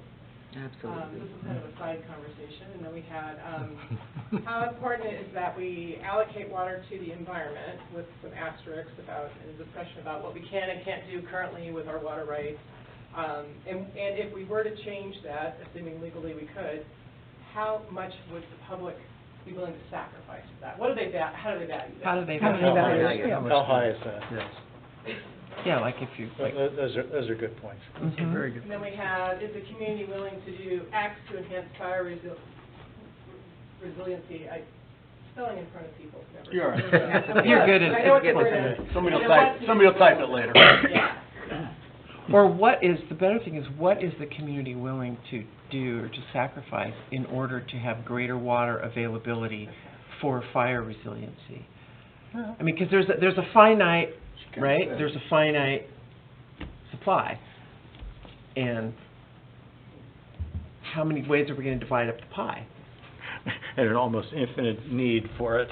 Well, right, that's right, but it would be nice to hear from the public how they would prioritize those needs, starting obviously with health and safety stuff. Sure. Okay, I'm done. Anyone else? Scott? Time to move on. Okay. Okay. We're designing a public outreach process, which will be presented to you, and we're doing this with your inputs. One of the reasons we're here today. We want to be able to design a process, or we want to design a process that you can live with and embrace. We know, for example, that $800,000 over 2 years is too much. Yeah. But in community engagement processes, and we've talked around some, we haven't specifically defined them, but we've, for example, you mentioned having meetings in your district, you know, with the district director and the general manager and that sorts of things. But whatever we do, there is going to be an expenditure required. That is going to cost some staff resources or materials or rental of space, who knows, a lot of different things. So we are trying to get an idea of some parameters around that, parameters around time frame, around budget, and that's what we'd like for you to turn your minds to now and think a little bit about and provide any input you can about boundaries on this. But not boundaries with regards to inside and outside of the district. No. No. No. We had a discussion at Pretty Right. Plain about that. Right. There you go. So first off, we're talking about a time frame, right? Right. And the more meetings we call, the longer it takes to hold those. More expensive. More expensive. It would be Right. helpful to know money, like, is it Right. $5,000 per meeting, or is it $50,000 per meeting? And are we sure there's an A in boundary? D-R-Y, boundary? D-A-R? D-O-U-N-D-A. It just looked weird. Yeah, there is an A, but it looks like an O. No, it's just. Okay, who can answer She the did money admit- question? Switch in a minute and Okay. people Totally fine. I know what it means. So we have three boundaries really, right? Speed, quality, and time, and Yes. cost. Cost, Right? right. You can have two with the suffer of the third, always, that's kind of the model. Right, but it would be helpful to know, you know, what we got to work with here. True. Greg, do you have a rough estimate on what it costs us to do the plan for water meetings? Oh, this is $300,000. Well, just each meeting was, Yeah, but they're asking us how many. By meeting, when we brought this back to the board back in the middle of May last year, I think we talked about roughly if we had 10-ish meetings throughout the district for a period of time. I think we decided, or we identified maybe 6 months worth of time or 4 months. And that was in the $300,000? That was a Yeah, within that $300,000 Okay, amount, so- including the development of this plan. And Right. so we thought, you know, with staff time, with facility rental, with different consulting time, prep, post-meeting, during the meeting, different things, we thought somewhere in the neighborhood of $15,000 to $20,000 a meeting. That's given all in. So one Right. thought, before you go expanding the meetings, which would be what you're asking about, so we have 10 bought or paid for in the sense of this. And I know you like your anonymity, but you should have a list of who's actually showing up, not just, oh, there were 10 people there was nobody there was 150 people there, but then actually look at the list. It's the same damn people, who is it, do you need more meetings? And if you're kind of having meetings and they start out and then they start to trickle off, you might even ratchet it down with regards just to having a meeting for its own sake, depending on the attendance, Right. driven by the I have a public. question that goes on Right, with his. right. That's all right. Melissa, didn't you, when you made your presentation in, was it March? No, whatever it was. Time flies. Yeah. Didn't you have a suggestion about the number of meetings? That there was if I recall, there was put you on the spot. Sweet spot. Because the 10 meetings, This isn't our recommendation or anything. This is just what we've come up with now, but didn't you have a recommendation at that time about how many, when they become superfluous or You know, I may have told may you, I may have said, in describing community advisory groups that I have met with, yes. and I've done a number of those, it seems like the sweet spot is somewhere around 9 meetings for that one advisory group. Okay. But that is not, I think, what you're talking about when you're talking about going out to the district and, having meetings. This is on the committee, But so you yes, heard this is. yeah, but that was forming a committee, and typically, it seems to take about 9 meetings to have same the, audience. that group learn about and be able to comment on and provide input that's, about an issue and reach a decision and that So sort of that thing. they're not marathon meetings, and exactly. keep it fresh. And And each meeting has a start time at X, end time at this. So how much of that is already in the existing contract? That's Is Ricky's in the- question. That, No, that's, yeah, They're that's just planning. not. No, they're just planning. It was in the estimation, yes. Yeah, I mean, your point was excellent, and so I I want And- to we be have clear in there what for the she's 300. referring to there. She's referring to what we would call a stakeholder advisory committee or a Right. citizens advisory committee, which is typically a group of I don't know 9 to yet. 15 people soon as we that break, I'll represent your stakeholders that works with you throughout the process. Mhm. We don't know that that's what we're going to advise. Right, that may not be. If you have something like that, it is expensive, and Mhm. it does take time to work through. When we scope these, we typically will say 7 to 9 meetings before Yes. we feel like we got it. And that will be part of what your recommendation when you come back after you talk with members of the public and so We on. may recommend that, we may not recommend that. Right, right. Yeah, we're gonna go, our next slide, by the way, has to do with the public participation spectrum, and I don't know whether it would help to go to that and then come back to Well, this. you need to stay on for a minute. Can I- So you're defining your own scope creep here or not. Scope Yeah. is a term, and so you're asking us for boundaries. So Right. this is our way of throttling it up front, which is a funny question. This was a funny one to have in here, but, so what are we saying about scope creep, right? You said the scope could change. Well, that's not, don't mean to make it a derogatory term, but Right, we'll right, call right. it scope creep. Well, we want to know what the bookends are. But that's what I'm saying. Where do you guys We wanna don't be? want to move on to the next slide till we've You created understand? something here. Okay, well, I was thinking that this next slide might help you think about those bookends, but I'm happy to stay Well, on you this know slide. your Sure, presentation. I'm sure. here. Okay, so Director Peters has a question, and then Director Bierwagen has a Okay. question. Go ahead.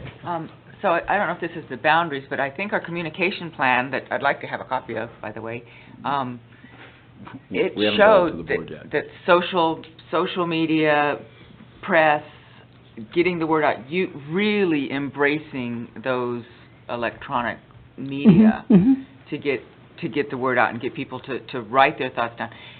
Oftentimes people, we get 2 days, 3 days to look at something, and then we have to think about it. So if it was out there in the public space and a reminder, hey, this is, be thinking about this and provide your comments. People, when they have an idea at 10 o'clock at night, they can get on and provide input, where they don't have to take time out of their busy days and come to public meetings in faraway places and that kind of thing. So I just think that that's the most efficient way to get the broadest information. Mhm. Okay, And using so- media and social media. Extensively, Yeah, and take the cues and the things we learned from that communication plan and really leverage it Okay, to get that information, because people are busy.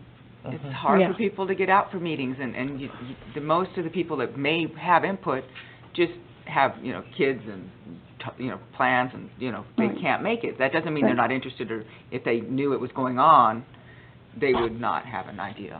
So the Okay, double wait, edge excuse to me, that- Director Bierwagen is next. Thank you. So, just an idea that's a little off the side, but what if, we're talking about 10 meetings, we killed the 2 birds with 1 stone with holding one of these in each of the divisions? Absolutely. Mm-hmm. Because we gotta go to Lincoln, we Yeah. want to go to Lincoln, we want to go to Nevada City. And that way, it would be, because this is a new process, this is a basis. right.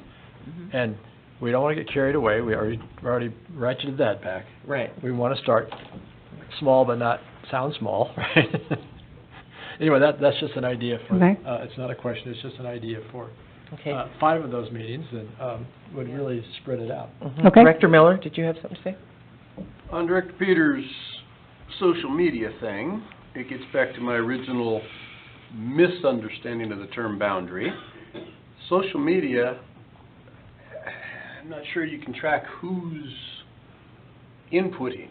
And so suddenly you've got, whatever they're, troll farms in Russia. Right. It's not necessarily our people talking. Or the same person inputting 50 Well, times. Yeah, exactly. right. I'm not, Right. I just, it's weird a little bit. It's a double-edged sword. Getting information outward is good, but if you start receiving and accepting it, oh, well, we got 27,000, da-da-da-da, well, who are they? And what- Right, exactly. And I don't know if that's Well, but in terms of boundary though, filterable. how much do you want to spend? How fast do you want us to get it done? That kind of stuff is, I think, what we're looking for. And right now on the table, I think we're looking at just under 400,000 to do 10 meetings and some other stuff, and to give, the consultant, at least when you're Some designing this, direction. make sure that you can complete it in 6 months. Please try to keep it under 300,000, that kind of stuff is where we can land. Do you remember, Yeah, I was Chris? gonna ask you that. Where's Yeah. where's that sheet? Well, that I we wrote on the remember board? when we were working on this, Rem or Greg, I can't remember who now, but you kind of wrote out a really nice thing on that whiteboard Yeah, on the about whiteboard. the first couple of meetings to do X, and then public meetings, and then something. Do you remember that? I do. And we had costs attached to each We one. had Yes, we costs did. attached to We each did. one and all of Mhm. that. That would be really helpful Okay. Yes. to Mhm. share with this group, in at least coming up with this discussion. Do you have that anywhere, or is it in your head? Yeah, I know, that's what I thought.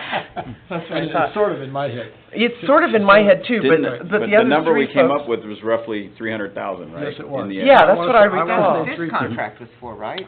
No. No, No. oh, no, No. no, no, no. No. This is 46. Yeah, Okay. so Yeah. what we're talking about is essentially we were Mapping. mapping Yes. what this process would be and what we thought the costs were as we were mapping along, and the number came in just north of 300,000. We had 10 meetings in it Yep. and stuff like that. And I think that that's probably a good starting point for our consultant, is to say, you have to keep it under 350, 400,000. We want 10 meetings. We want 5 of them in division specific. We want, and that creates the bookends for them to start design. Yes. Yes. Because Director Miller has been Yes. dutifully holding his hand up.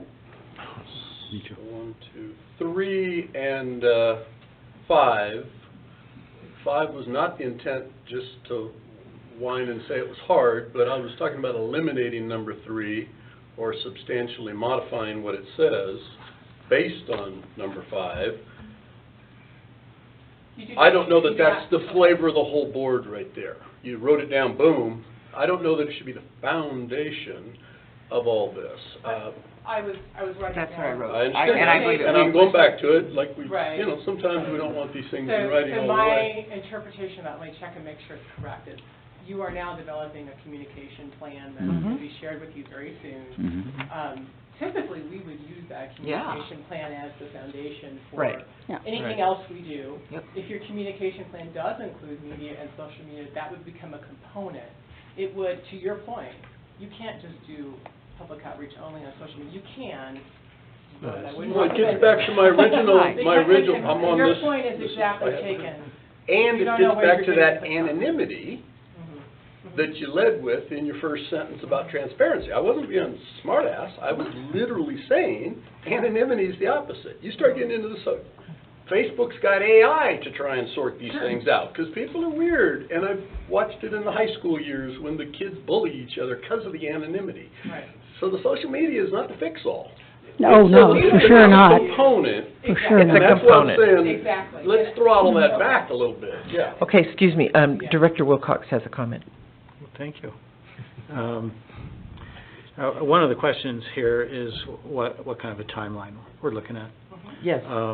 And I'd like to speak to that. I guess what I would personally like to see is that this get wrapped up within a year. Mhm. And, we basically wasted a full year from canceling the Colby contract to now, almost exactly. The issues that we're dealing with are time sensitive and not time sensitive. Ask Australia.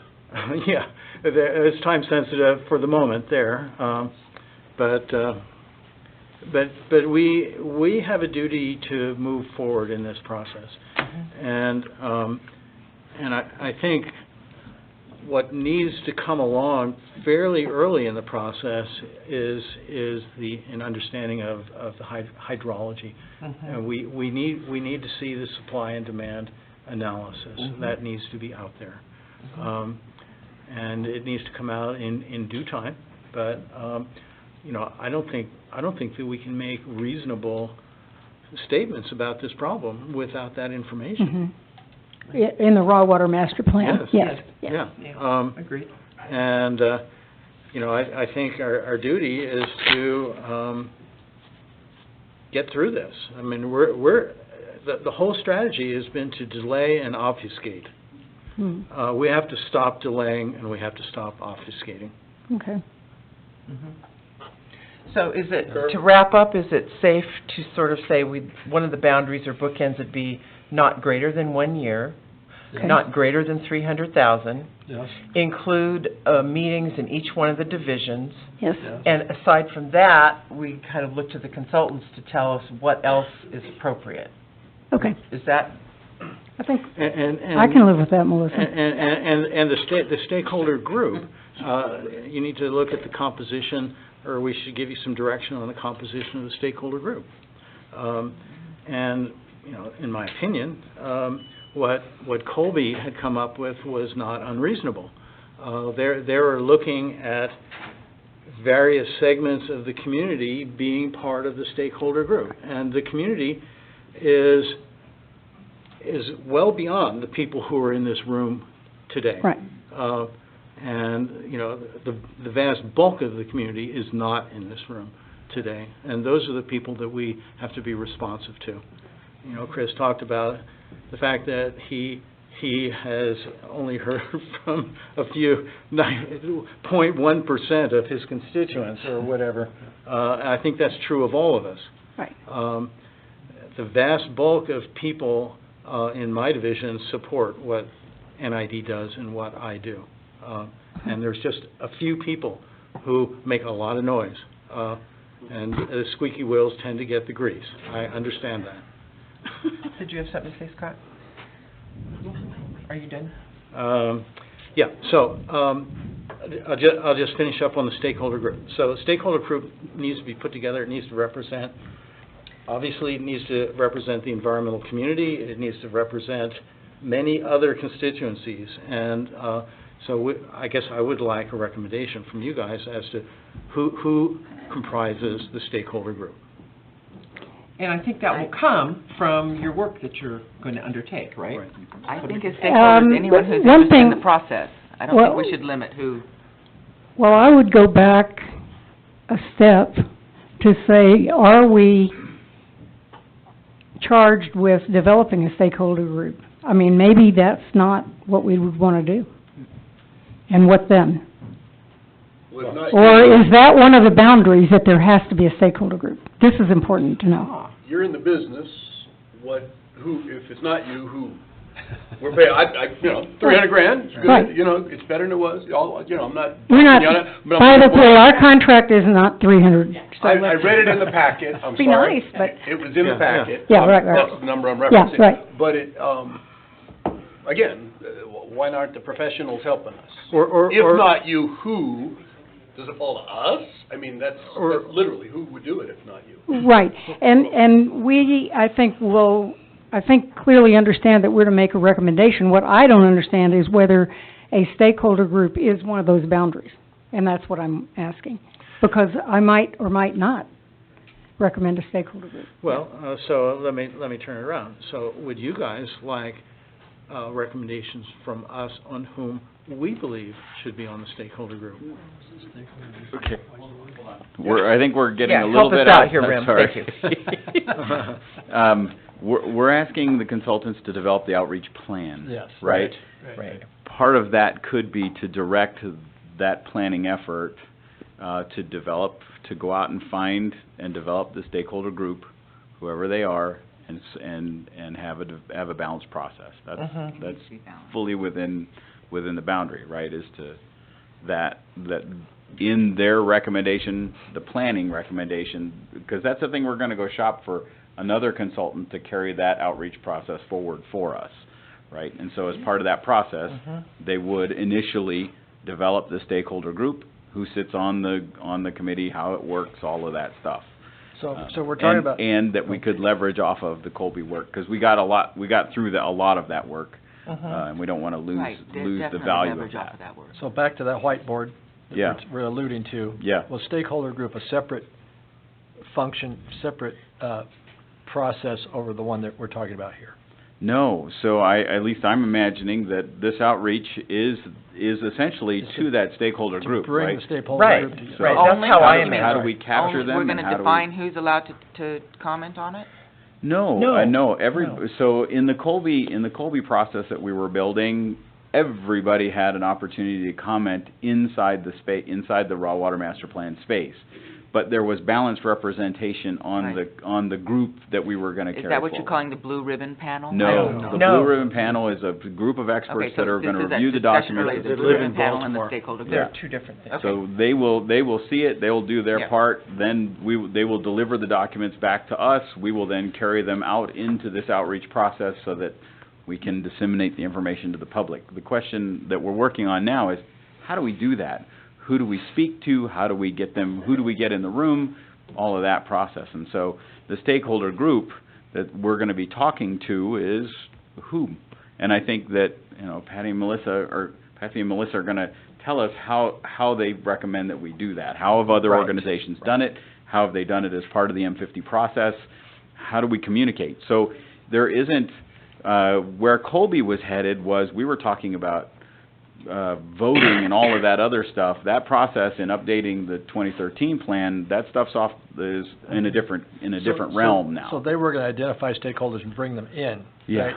Where we're talking about, Who do we go say talk we're to? going to have a stakeholder meeting, you can come to it. Yeah. And we're not defining who the stakeholders are at At that least point. at this point, they At can this be point. self-identified. Yes, exactly. And then we can later on say, There we we go. can define Okay, it. I like that, because I think they're feeling that, Can we, they're feeling that way. I would really like to, before we say we are having a stakeholder group, can we show you the public participation spectrum and make sure that that technique is where you want to be in your goals and your promises to the Yes, public? please do. All right, let's keep transition, and moving we'll on. come back to it. Okay. Okay? So, we typically use, Oh, that's, we use the spectrum, and I know that is really hard to see, so I hope you have that in front of you. As you look at this spectrum, when you go from the left to the right, certain things happen, okay? You become a lot more engaged with your public, and you also increase your cost and your time, all right? And a lot of folks like to start exactly where we were just having this discussion. Well, what's the thing we want to do? What's the technique we're going to use? An advisory group, or social media, or we're going to have a blue ribbon panel. or those all of techniques. the above. a Or mix all of the above. above. Right. All of the above. But I would encourage you, let's look at the top line, the goals of what it is you're trying to get out of your actual engagement effort that you're coming across. So this first one, if our goal is to just inform, which is the goal is to provide balanced and objective information in a timely manner. We'd all say probably, yeah, thumbs up, right? I've heard that over and over again. The next one over, and these all build on each other, okay? The next one over is to obtain feedback on analysis, issues, alternatives, and decisions. Yes. That's fine. Yes. The next is involve, to work with the public to make sure that concerns and needs are considered and understood. And then collaborate, which is to partner with the public in each aspect of decision-making. That's where an advisory group lives. It's under that. So if that's where you want to be and collaborate, I would say that's very similar to where you were before. You said the word advisory group Yes. versus what we were using, which is a stakeholder group. A stakeholder to provide you with advice? Slash Advisory. advisory. Yeah. Okay. Yeah, a stakeholder advisory group or a citizens advisory group, sometimes Okay. they're called. Okay, so it's the next one where I have problems. To place the final decision, making in the hands of the public. Right, and we've Final said decision clearly, making is we're in not the doing board. that. Yeah, we're here. It's So we're here. not at Empower. Right. My question is, I saw a lot of heads nodding all the way through Involve. Mhm. Are we to collaborate? Yes. You also said from left to right it got more expensive. I don't see any dollars associated with any of this, so I'm not prepared to make a decision on that Right. until you Right. fill in the blank It forms. does take time. And I mean, appreciate you know, we mentioned if you have an advisory group, 9 meetings, we would see that maybe a little differently than the meetings in the districts that you're having, Yes, which are I more wouldn't think you informational. guys would need to be present to the district meetings. I would think that would be a board member and staff. Yeah, so that would not be something that would be Okay. essentially you'd be Right. charging us for. Okay. That we could do on our own. So let's talk, I get the sense that we're beyond Right, they may or may not be inform and doing it. consult. And we're somewhere in between involve and collaborate in our goal. Absolutely. So let's look at the promises and see if that helps us align where we might be. So under involve, the promise is, we will work with you to ensure your concerns and needs are directly reflected in the decisions made. And in collaborate, it's, we will look to you for advice and innovation and incorporate this in decisions as much as possible. Mhm. I have no problem with that. I don't have a problem with that. Okay. I mean, I think that's what we sort of promised.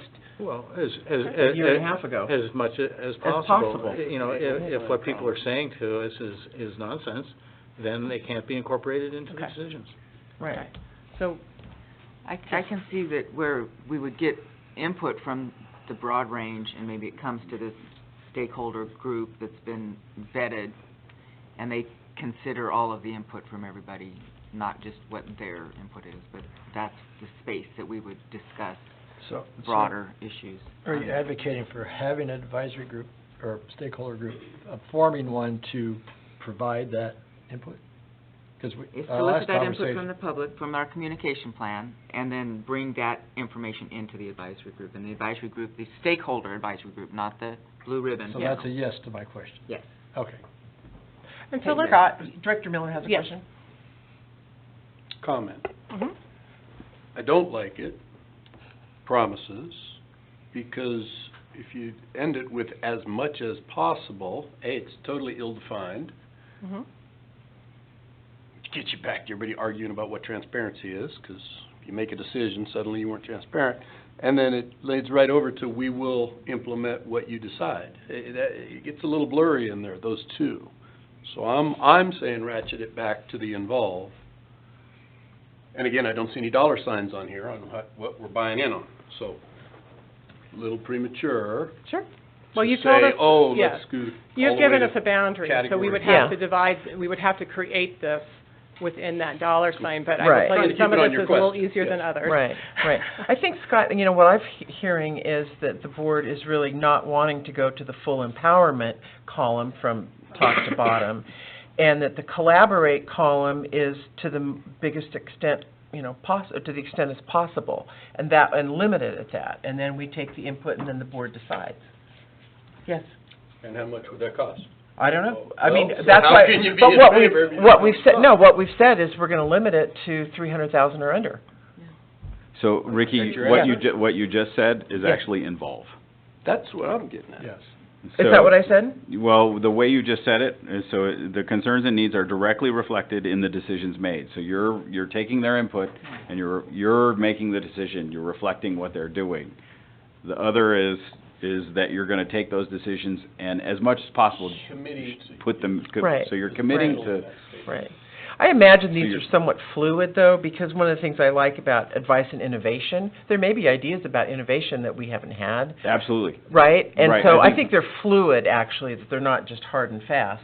But I think the clear essence is, this board is the decision-making body. Correct. Right. And so I just wanted to Thank you. focus in on that last piece, is that, Yeah. the board isn't shirking that responsibility, and it will reflect the decisions made in its decision, Mm-hmm. right? Right. So if you'll suffer me for just a second. Yes, We're please. talking about the difference between a king, uninformed, and a pure democracy, unempowered, and we are a representative form of government, so we're somewhere in the middle of that, right? Right. So I vote for informed. Or involved? Involved. Involved. Okay. Involved. I got it wrong.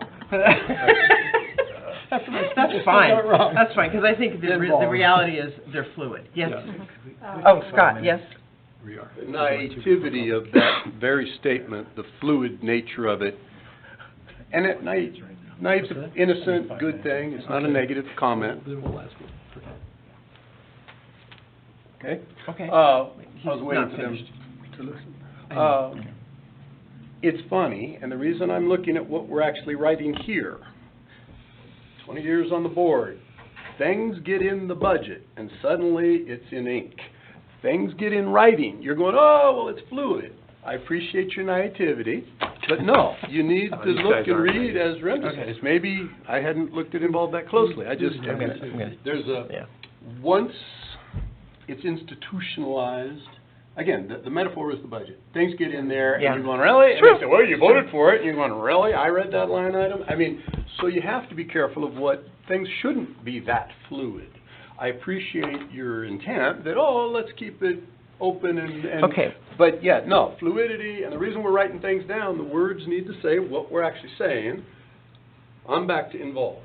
Okay, so I have been, it's been requested that we take a 5-minute break.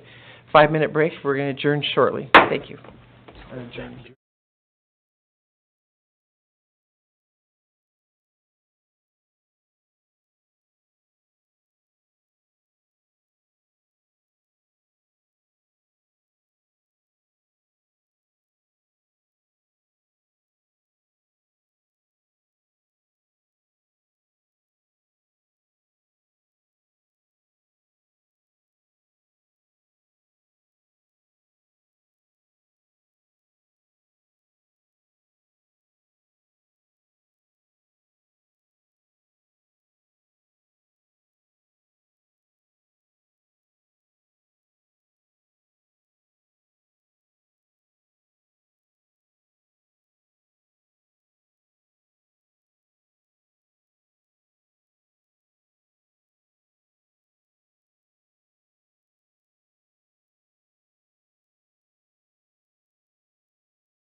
Okay. The meeting will come to order, please.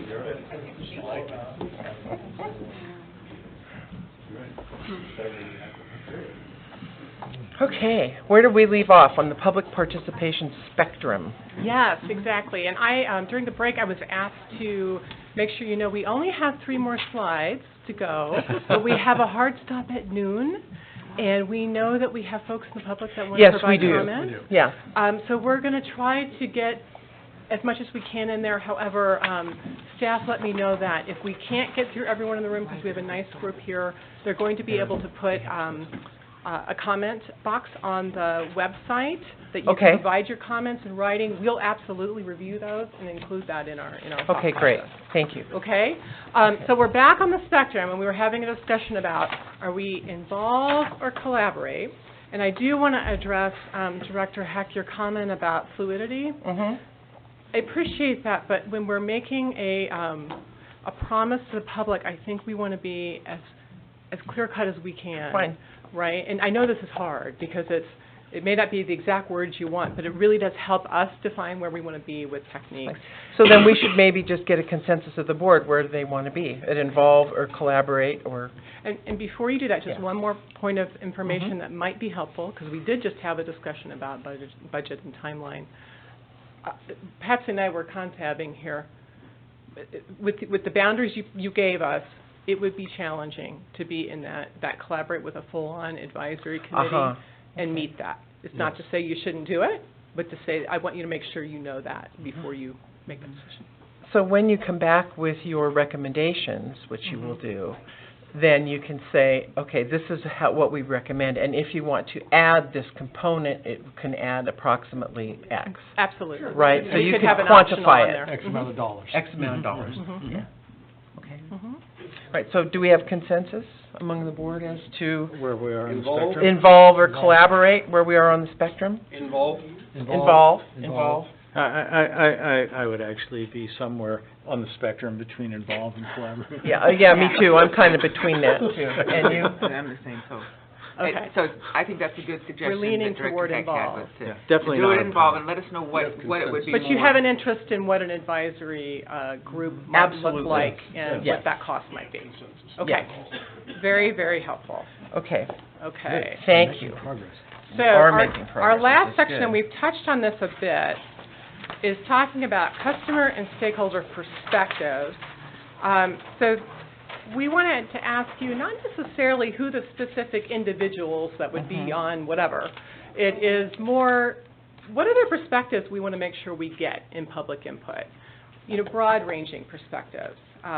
So we'd like to have you list them. We've heard today about environmental aspects are was gonna say, important we- today. We covered, We've we heard covered some of customers. those. Well, I Yeah, mean, go ahead. there's many of them. You know, the business community, the ag community is, you know, can start making a list here. And this forms the broad outlines of an advisory group. There is I would assume, the regulatory community, or government, the public government. Oh, we're talking stakeholders. You know, the real estate community, the fire community. There's many communities We have, that we serve, and environmental community is certainly one of them. we have, But they would have us believe that they are the most important among equals. Okay, Director Wilcox, we Nice. don't, Second time you said that. let's Yeah. save those, We'll save the editorial comment. save the editorial, and let's just That's- stick with that's- what we're doing. That's a fair criticism. I've been doing this for a while, and there's a certain amount of frustration that's showing. Okay, Third time will be a third strike. Yeah, I go know, ahead. then, I don't know what's gonna happen if third strikes, okay. Then I Other will perspectives button that my we- Yeah, we don't so have Director to- Beerwagon. Agriculture, regulatory, government, real estate, fire, environmental. I would offer up tribal. what's that? Tribal, Tribal. yeah, tribal, yeah. Where do, ratepayers and taxpayers come in on this list? They need to be on the They list. need to be Yeah. at the top of the list. We just call it customers. Customers, Customers. we have customers. Customers, sure. Oh, you can be a taxpayer and not be a customer. You can, but you're gonna fall into a different group. Mhm. Right. Ratepayers, taxpayers, okay. Ratepayers and taxpayers, they're different. Right. Others? I would think within ag, we would have, there's this sort of subgroups. There's row crop folks who use water differently than, say, ranchers use it differently. Is that a fair estimate? Those are fair. I don't know if they need to be specific on this list, but, Yeah, but I'm as just long saying, as if you're talking about ag, it has to kind of include those, I think. I think the old concept was that some of these groups, like the ag group, they would form a subgroup, and they would hash out some of these issues within their subgroup, and then have a representative appear. And that would certainly be true of the environmental community as well. That there, I'm sure, subgroups within that. Okay, Director Peters? I agree. I think that the ag, there's a very diverse group of agriculture. No, but do you have others to add to the perspective list? I think it's a pretty robust list. Let's see. And certainly we have your lists from the previous Yeah. Correct. effort as well. Is there a representatives from the DACs or the lower income? I'm assuming that we would, in the previous effort, the county governments were the ones that were carrying the DACs forward into that conversation. Okay. why wouldn't they be under customers anyway? What about Some would. recreation? People who are involved in recreation? Yeah. Mhm. Yeah, recreation would be. And then Director Miller, do you have something to add? Let's see. Well, it gets back to that other boundary discussion. So we're using, it's a slippery slope once you hit the district border. So it'd be a restriction. Of people living inside the district? Yeah, I mean, we don't We do really have need some Coloma to tell us how to use our river, they've got their own river. And/or water, I don't mean to pin it down. In Are industry? you talking about out of Industry. district customers? Well, No, they're not customers. this came up, I Okay, guess, well, in they're, the strategic what? planning. They would certainly view themselves as stakeholders, Yes. Anybody. But they're not customers? No. Who? not if they're out of The district. out-of-district water purchasers. Yeah. Oh, even at I that think micro that's level. That So micro there's an level issue there that I customers, yes, just, right. we should define it. There's not as a that many board. out of district. Yeah. Out-of-district what? Customers. See, we got islands where they live here, but they're not actually in the Yeah. district, is part of that. In the And city or- Grass Valley. There's other They depend on our people water. throughout the state that Mhm. want to have input on our raw water master plan, but it's our raw water master plan. And what about local Definition. government? Is that on there? Yes, I thought so. Governmental Local government? agencies. Okay. So, and I added industry, and how about power generation? How about the hydro? Is there any hydro, Other than us. inputs? Yeah. Okay, no stakeholders on that, okay. I want to get back to Director Miller and make sure I'm understanding your point about the out-of-district stakeholders. Are you saying there should be a prioritization, or are you saying we're going to strive to be as inclusive as possible? Where do you fall on There that? was I'm recounting, I think it was in strategic planning, there was a rather energetic discussion amongst the board with regards to this very issue. So when we use these terms, that's why I just, is that a definition of then that border and district boundary, and/or it becomes a slippery slope if you open up to anybody has an interest? Well, there's people in Malibu and LA that have an interest in Northern California water, for an extreme way of saying it, but you gotta have some definition. is all And I that was- is defined in the strategic plan, and we can use We that? were, no, it was a We robust don't have discussion. a- They were We- excluded. We had a big Finished that discussion yet. about it, and Yeah, it was an interesting topic. So I'm just Okay. highlighting that as we say these things, we're, Okay. back to my misunderstanding of the term boundary, it was that's why that slide was Okay. provocative when I read it, Oh. not realizing it had to It had a do with different money meaning. and contracts. But I was going, ooh, the boundary question, there it is again. Okay, Oh, So I see. I'm highlighting it, we're asking for perspectives. okay. Yeah, so do the state and other regulatory agencies have enough of an external perspective for us? And this is a board, to the whole, you'd want a consensus of everybody. I have an opinion, but I'm not hard and fast on it either. I just, as we write things down, is that what you're asking with your perspectives? stakeholder perspective. So what is the definition of who's a legitimate, and I don't mean to make it sound like a good or bad, but, you know, it's really to the whole board. Are we looking, or if you don't need it, then we don't need to go there, but I was highlighting it prior to that. I think this is pretty much the list that I've always I do had too. in mind Yeah. too. So I think this is a good Okay. starting point. Okay, wonderful. All right.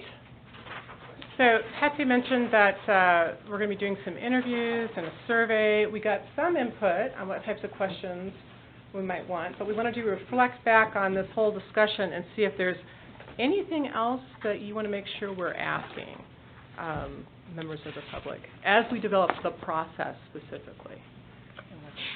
I think we should hear from the community. Yeah, I was thinking we should hear from the public, actually, at this point. Okay, on that piece. Well, we've got, that might be a great Segue. segue there. Let's just do our finish, or wrap up here. So, this, I can tell you, good work today. We got a lot, I think. Patsy would agree with me on this.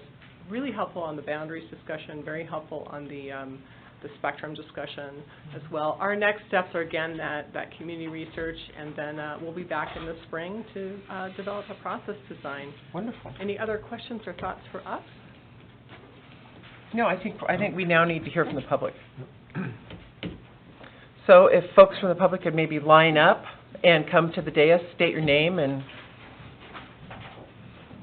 what part of the district you live in probably would be helpful. And Chris, you're going to capture their names, right? 'Cause 3 minutes. okay, great. Hi. Hi, Debbie Porter. I am a raw water customer of 22 years, and I'm president of the Golden Oaks Homeowners Association, which is in South County.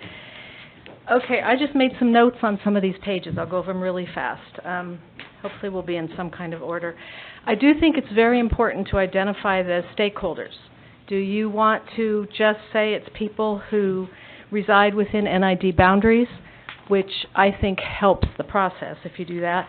But we also have tourists and residents outside the boundaries that obviously have a lot to say all the time. The aspiration, what would be proud of Nevada outreach, blah, blah, blah. I said you need to identify the realities, the source of water, future needs, observing laws and requirements, things that you guys all talked about. I just made notes. Significant opportunities related to public outreach. Understand you can't make everyone happy. You're always looking at the greater good, and I think that's important. You need to identify who or what are expected to participate. NID customer, supply areas versus outside the supply areas. You know from previous meetings, that's a thing for me because I don't want non-true stakeholders to really have more strength in your decision making. And I agree that anonymous is not a good way to go. I notice when we're supposed to sign in, we give our email address or our contact information. I personally use email as president of my association to let the up to 120 property owners know when things are happening. And I don't think I've ever received an email from NID based on my sign-ups here. So I think that's better than social media. And I would agree. okay, good. And well, it's just years of experience have led me to think that. What input from the public would be beneficial? Uses of water. You talked about ag water, drinking water. Something that's really becoming a big deal in our county is pot growing, and the county itself is requiring any legal pot grower to identify that they have water to be able to grow. And it came up a while ago that there were comments about how that water is provided, what regulations.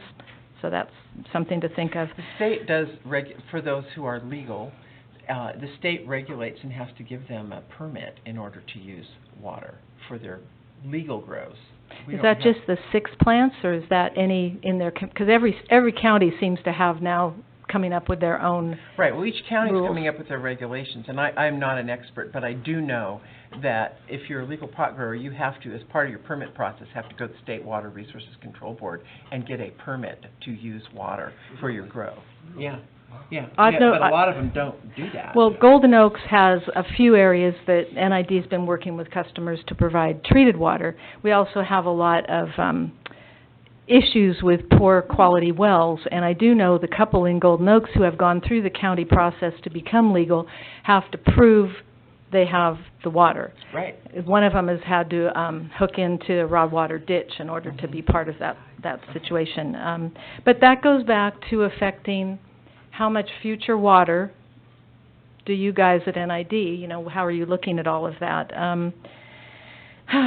Okay, that was my main thing, is I think it's really important to identify who your public outreach people are going to be, because I think in the recent past, too much power is being given to people who are outliers. And I understand. They're concerned if a reservoir is built, or they're concerned that type of stuff. But it's hard because they don't pay NID for the water. Well, I think we've come up with a good list to start out with for our stakeholders, and I think we're in agreement that in general it needs to be mostly, you know, folks who are within the district. Good. No, I agree with that. Thank you very much. Okay. Next. Hi, Mikos Fabersoon, resident of Nevada City, and maybe by Director Wilcox's interpretation, one of the environmentalists or those other folks that he feels has a bias here. And I want to start by actually addressing that, Director Wilcox. While I started out in this whole process of having an interest in Centennial Dam and what's going on, in the last 2 or 3 years I've sought to educate myself significantly, not just on that, what I would say, narrow element of how NID operates, but looking at the whole system. And that's included reading in detail the Agricultural Water Management Plan of 2015, which I believe is over a 200-page document. It's involved reading the previous raw water master plans, that last of which was over 500 pages, I believe, or maybe 6. I've studied very carefully what NID has submitted to the state in terms of agricultural water usage, because, as we've noted, 90% of the water that NID uses goes to the agricultural sector. So I feel like, even though I have an opinion about Centennial Dam, I feel like I'm pretty educated and I'm pretty knowledgeable about what goes on in this district. And I feel like there's a place for people such as myself and others here who have also done that same kind of thing. I'm an engineer, but there are others that are planners, there are others that are scientists that have an in-depth interest in what goes on. And I think there's a place for us in the stakeholder process.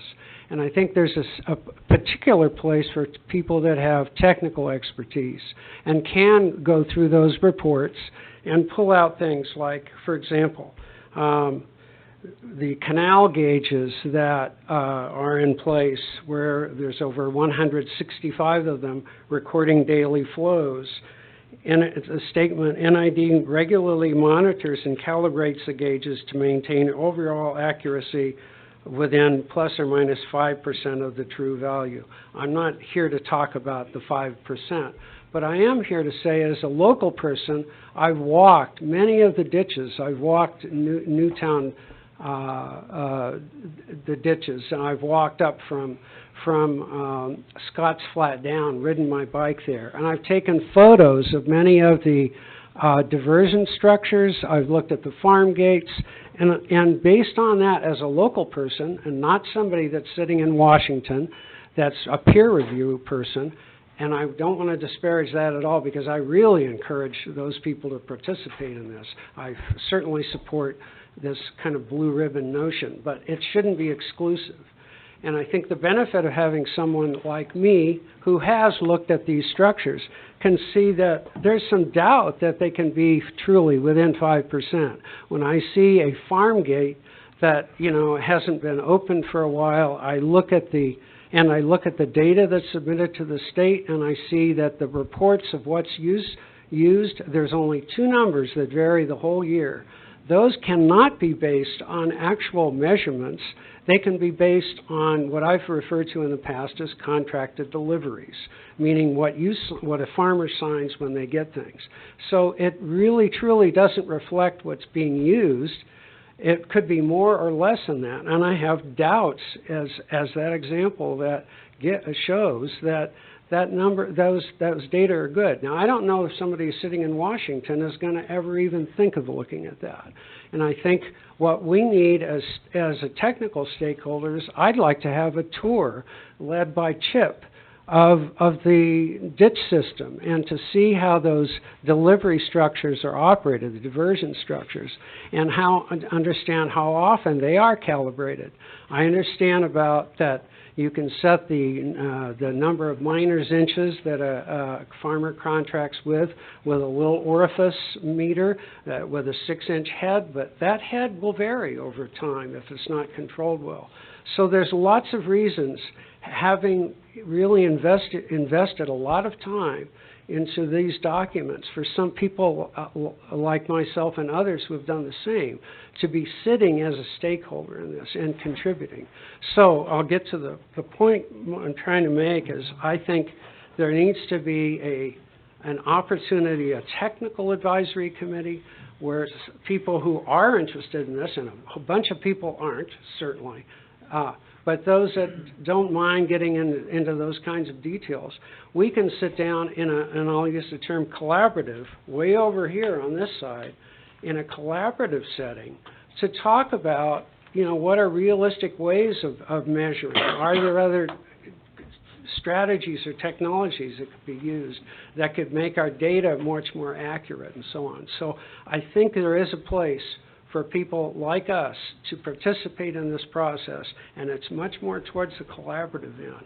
And I think, so I'll end there. I think others can say more. I'm tempted to talk about stakeholder boundaries, physical boundaries, but I know there are others here that'll speak. Right. We're going to try to give everybody at least, 3 to 5 minutes so that we can make certain everybody gets a chance to chat. Thank you for the opportunity. Thanks, Mr. Faberson. Hi. Hi. This is my first NID meeting, so I'm Jake. Well, welcome. Thank you. And what's I'm your name, please? Jake Pasner. I'm Mike Pasner's son. Welcome home. It's good to Welcome be home. and congratulations. I think are in Thank order. you so much. Yeah, Yeah. It's been quite the tour. So I have 2 comments. The first one is you're talking about the purpose of today's meeting is to help inform how they're going to inform you, right? And I think that there were some really good discussions there. I think that a mailing to determine the stakeholders, because there was a lot of discussion about, people not showing up.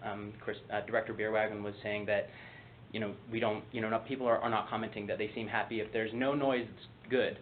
I think that that's not necessarily true. I think that sometimes people will have an issue and not say anything because they don't have any ability to do so. I think that something NID could do is, I noticed you have a flyer that you send out. If you had a comment section on there with an address that they could send it to, that may help. Those kinds of things, where people have an opportunity in their face when they're being mailed it to be able to say, oh, this is something I could put my comments down for if I was interested in this. So the second thing is I just was a graduate student. I just graduated. So the academic input is something that you were talking about, soliciting information from the community. Now, I'm not saying that there's a bunch of hydrologists living in Nevada County, but I am saying that there are a lot of hydrologists just down the hill who are very interested in the aquifers around this region and understand them very well. So I think that as part of their process, they could be looking at which groups could they establish connections with. Is maybe there's some group in UC Davis that has, ag farming hydrology that would be interested in making a comment on, how we're using our water, what structures we have for addressing how much water we have, things like that. They may be able to give us good information about how we can improve our situation. So I would add them to that list of people that maybe they could just send it. It's not a difficult thing. A lot of the times these academic groups are really interested to have somebody contact them with a good question. It could even become a project for a graduate student to study. I know that sounds silly, but it is the reality of how these things work. And I think that especially since we are the headwaters of California's water supply, they will definitely be interested in us trying to contact them and ask them, where can we use our water? How can we do it better? What recommendations do you have? So I think that those are my 2 comments. Thank you so much for having me. Thank you.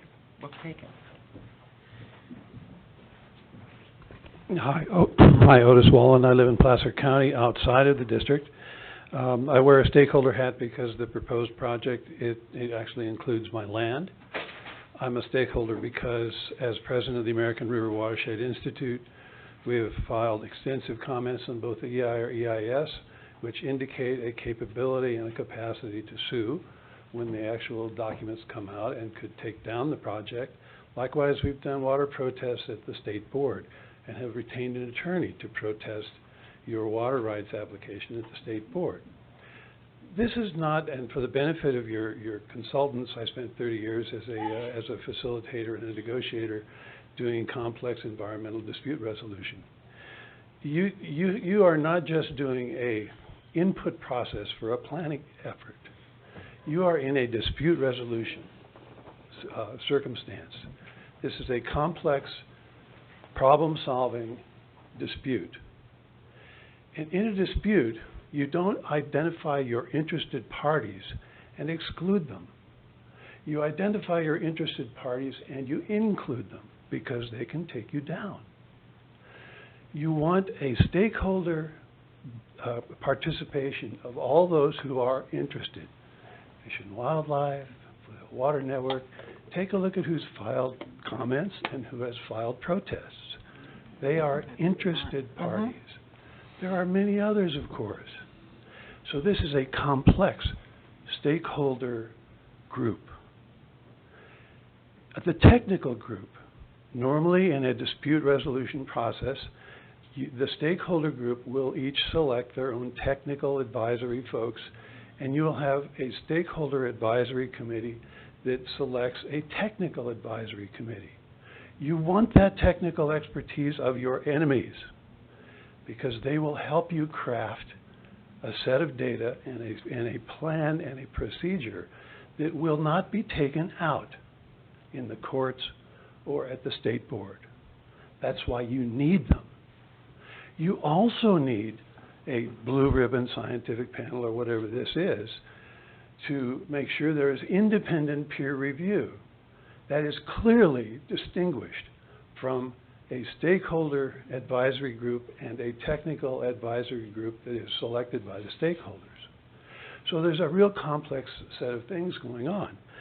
You need to be not just a collaborative part of this public participation. I mean, clearly as the elected democracy, you are empowered. But there are other places of empowerment. The courts, the water board, initiative, referendum, recall, the ballot boxes. You've just been through an election which showed you that something else is going on. The consultants need to know that a couple of years ago, well, you came out 4 years ago, no more, 2014. We have a climate change problem, a snowpack problem. Centennial Dam is our solution. We're going to do it. Rem's words were, this is a done deal. And it's cost $160 million, and we've done a poll, and 86% of the people say we love it. Got news for you. A couple of years later, you did a Veterans Hall thing, and you had 500 people show up, mad as a hornet's nest. Your consultants need to know that this planning is coming into a complex dispute. Love to talk about opportunities. Nick says 90% of your water is agriculture. Baloney. If it was agriculture, our rural roads would be filled with farm worker trucks at the beginning of the day, livestock, produce, all kinds of stuff in the middle of the day. And what are they filled with? BMWs, Lexus, Audis. You know, there are more 7-car garages in our agriculture area than there are barns. We got a lot of work to do. That's enough for today. Thank you, Otis. I'm hot. Thank you very much. Thank you very much.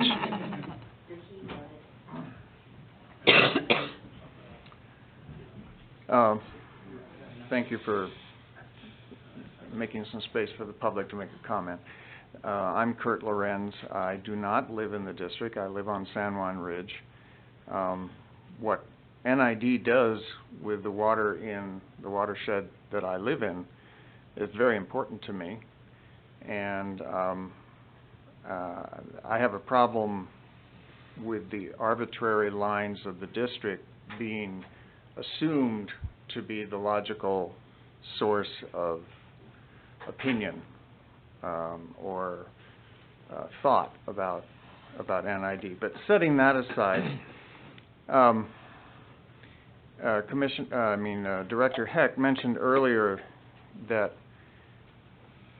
in order to, I think the issue was at the time, determine technical issues, you have to start by understanding what the assumptions are underneath that. One of the assumptions that I hear in this room is an unwritten assumption that water exists only for humans, that what we decide to do about it, because we have the ability to do that and the power, means that that's really all we should worry about. Another assumption that underpins the discussion that I'm hearing, and here's an example. Suppose the hydrology study with respect to climate change indicated a loss of 15% of raw water to the system, loss of snowpack, et cetera, et cetera, et cetera. I'm hearing an assumption that that means the responsibility of this board and of NID is to somehow make up for that. And I would like to suggest that perhaps the most conservative point of view is the responsibility of NID is to live within its means. That means live with the water you have and do a great job of distributing it appropriately. It means avoid financial entanglements which potentially severely damage your capacity to do what you're supposed to be doing in the first place, which is distribute water and maintain that system. And I think it's very important that we all take a deep breath and look at the hidden assumptions behind which all of us make decisions. And I think it's terribly important that you understand that because myself or members of the group that I've started to come in here with represent a squeaky wheel that's a pain in the butt, that if you look back at the history of environmental and social issues in the United States, you will find very small groups of people who begin a process that becomes the new norm. This is how culture works. Just assuming that we or one of us or somebody on the phone represents 0.07% and therefore no one else is complaining, so that represents a vote, is, I believe, a serious misunderstanding about how culture and policy is developed. And I appreciate the effort you're putting into this process, and I encourage you to stay open to other ideas. Thank you. Thank you. Hi, I'm Karen Hull in Division 3, and I wanted to kind of reinforce that idea that we look at UC Davis as a regional expert in this area of climate and water management, and I don't know how they've been integrated to date, but I think that's a great idea, and I also love the idea of the ditch tour. Sign me up. So in regards to this process, I had two suggested additional critical success factors. One is that meeting dates be provided well in advance to encourage broad community involvement. There's examples where NID does that very well, and there's examples such as the meeting notice for today, which doesn't meet a good advance notice. And then the other is that the background information, which primarily would be the raw water master plan, but it could include other supportive documentation, that is provided well in advance so that the input from the public has context and is well informed, so that the dialogue is at a higher level. And if the document is actually 500 or so pages, and even if it's only 150, it would help to have an executive summary that really hits the high points that the public needs to be informed about. And then on page 23 of the slides, where it talks about the spectrum of public participation, I would just refer you to the techniques. So a lot of conversation was on the citizen advisory committees, but there are two other aspects of collaborative participation, which include consensus building and the participatory decision making. And I'm not advocating for these necessarily, except to say that if building trust within the district is an important outcome you would like to see, one way to accomplish that is with consensus building, or at least investing some time to work toward consensus building, versus saying, my experience with deliberative polling is we vote on what we think, that goes as input to the board. It's a pretty simple process, and it's very contained. The collaborative decision-making, on the other hand, is much more involving, and it requires that different stakeholders, give and take, and that's what this is going to ultimately be about. The last comment I would just share is that, the comment about people here participating in this process and somehow affiliating my goals and objectives of being here as a stakeholder and a ratepayer is minimally offensive. And the other thing it does is it really undermines the time that everybody here took to be here, and it undermines the people who are potentially watching this program, no matter their interests. And I think it's unprofessional to make those kind of comments in this forum. Thank you. Next. Nicole Ragland, Nevada City. Excuse me. Thank you for having the public comment. I will point out that there was a Brown Act violation in the agenda, that you must agendize public comment, whether it be before, middle, or at the end during a special meeting. This is so that people who are coming on their lunch break know when they can take their lunch break. People who need assistance can arrange assistance, or people who need childcare, so that you aren't excluding people. And if you're wondering what part of the Brown Act that is, that's Section 54954.3. I would like to start also, my second start, by saying that the silent majority is never to be taken as a consensus or in support of an opinion. The silent majority in this day and age are people who are tired and fatigued, they're despondent, they're dealing with multiple issues. People are not engaged because, as we heard many times during this meeting, we aren't valued when we come to these meetings. Our opinions, I think a few statements were made that whether they're probably not facts, or it's not factual. Many of us take time out of our lives to come here. I do know 3 people who stopped coming and participating because of the way that they were treated by members of the board. Not by staff. Staff is always wonderful. But the board is sometimes adversarial, and you're voted to represent us, not fight with us. But I do have concerns about the people who did stop coming, because what I've heard here several times is that you want participation and people don't show up. And why don't people show up? Your behavior is the reason. That's why people don't show up. Not a single positive thing was said about us that come to these meetings. Well, I heard all of our bad points, and I'm not going to deny or confirm that some of them may or may not be true. when it was mentioned to get people from Washington or from far away, we have a wealth of knowledge in our region. For such a small population, we are rich in experts.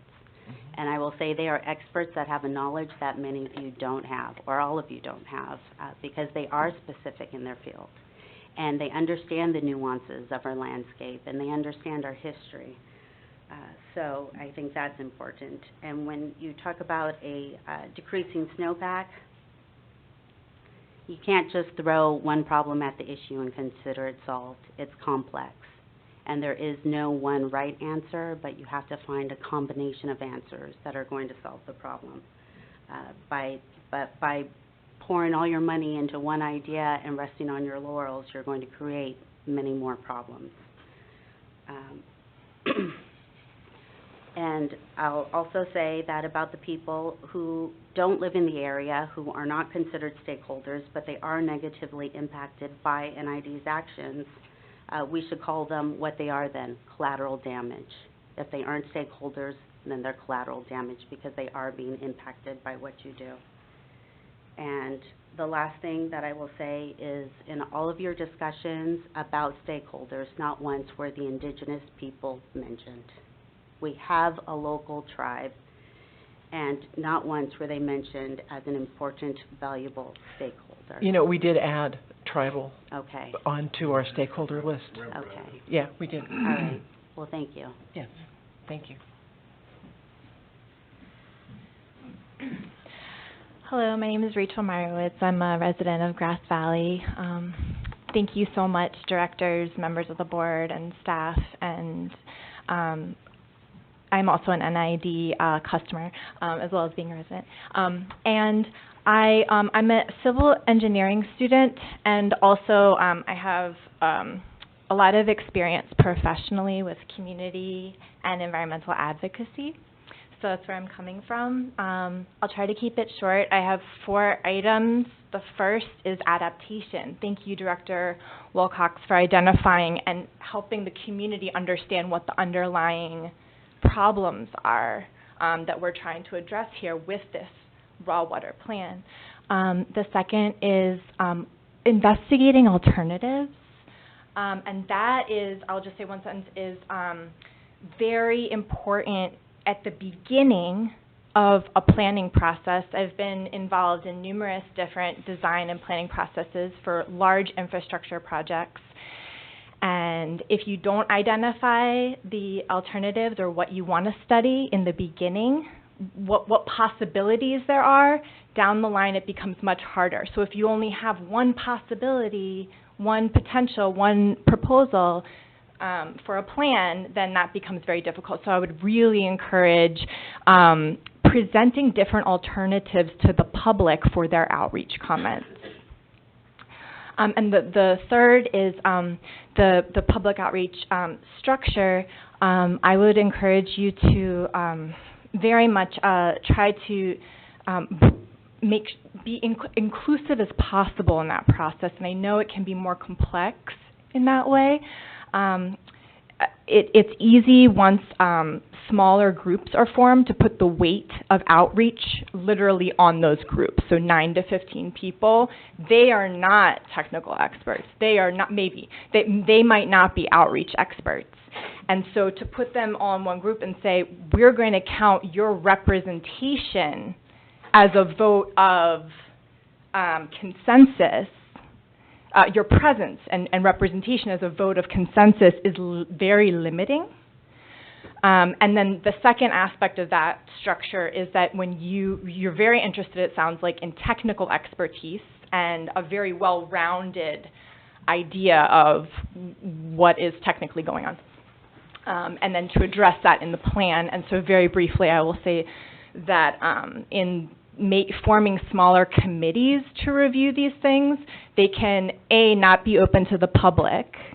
They could just be meeting in private and then have a big public meeting to summarize and then take further comment. There could be no further outreach, so you want to make sure that's complex. And also you want to make sure that technical committee that they're working with or that's advising them is not just one person. It's not one representative from the people who are proposing, let's say, a hydroelectric plan for the outline.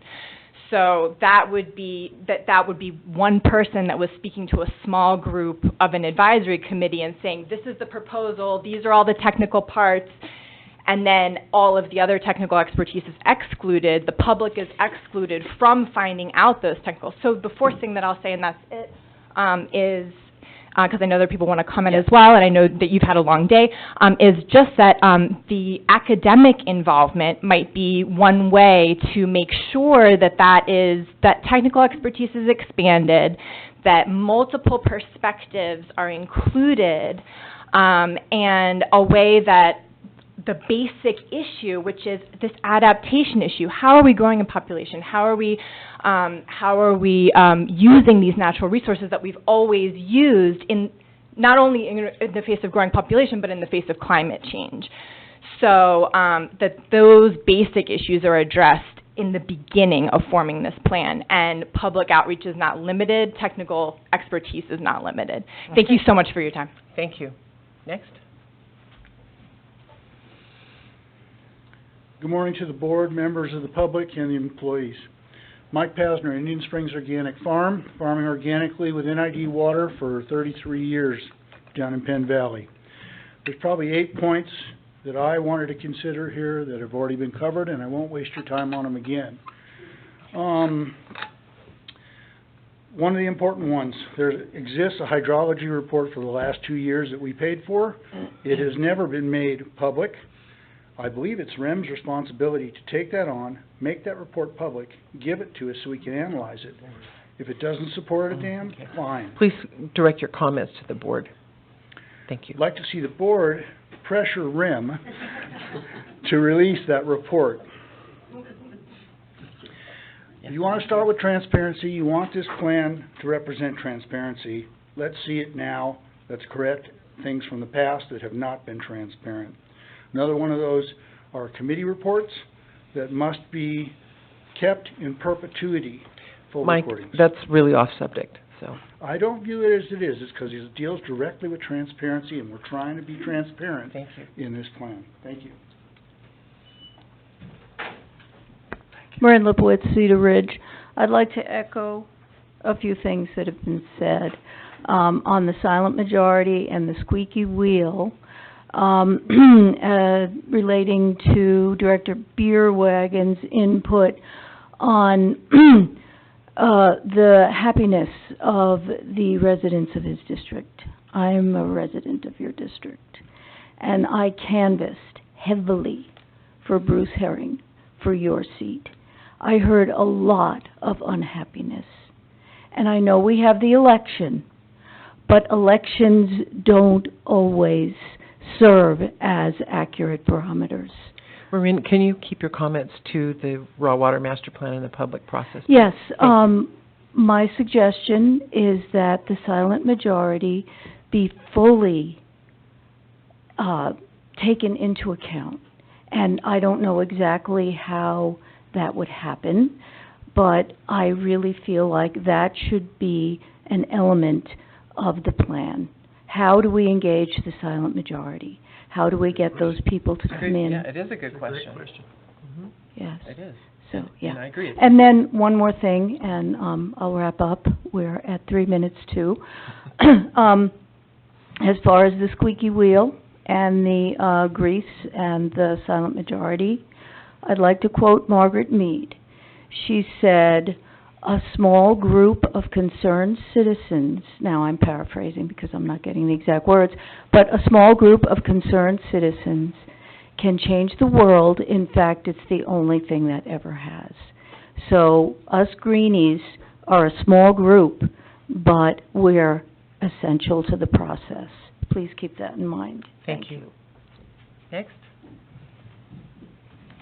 Still morning. Good morning, board and ID staff. My name is Ashley Overhouse. I'm the policy manager at the South Yuba River Citizens League, more affectionately known as CIRCLE. It's a local watershed advocacy group, for the record.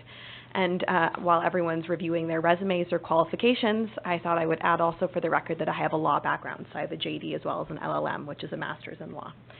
And I want to thank the board for holding this workshop, especially moving this raw water master plan process forward. I know that it has been arduous, so I want to thank you for doing this full board workshop and discussing the plan with the consultants and bringing this presentation here before the public. It was very educational, and I really appreciate the discussions that happened today.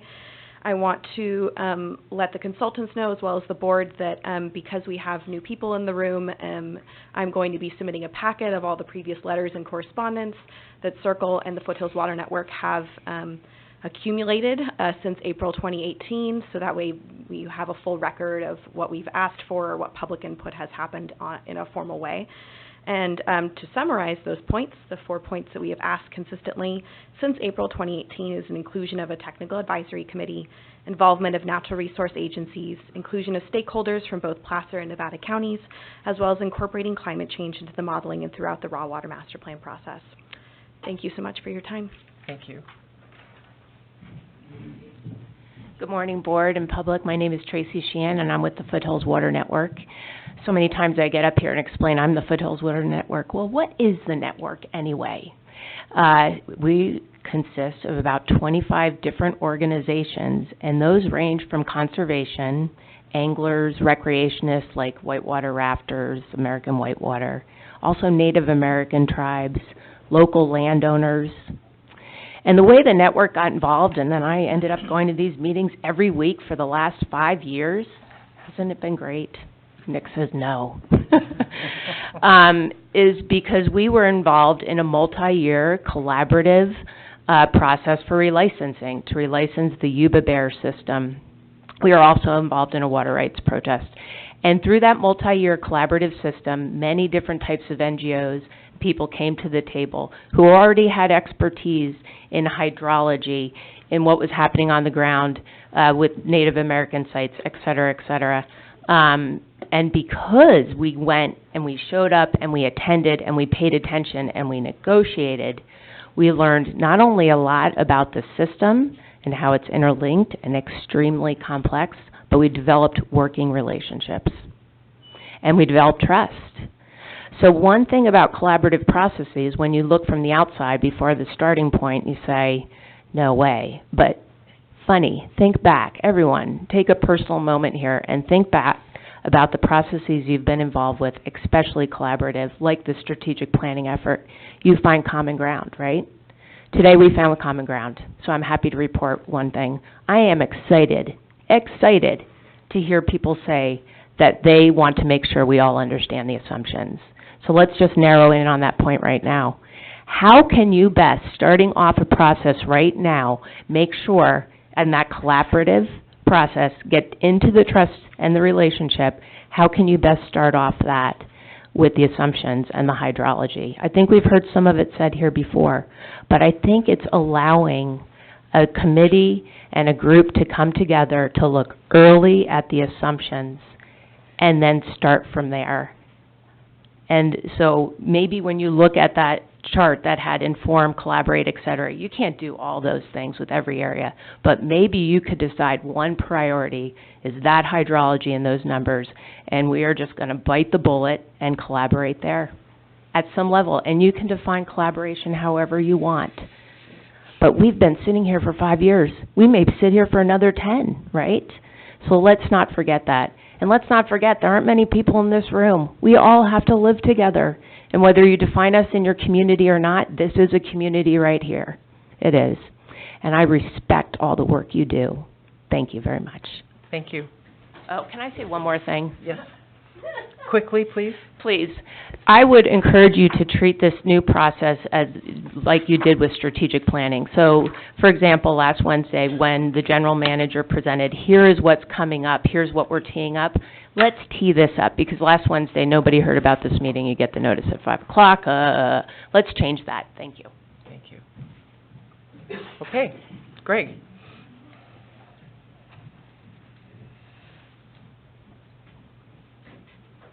Board, I think that concludes the workshop. If there's any other questions, thank you for your time.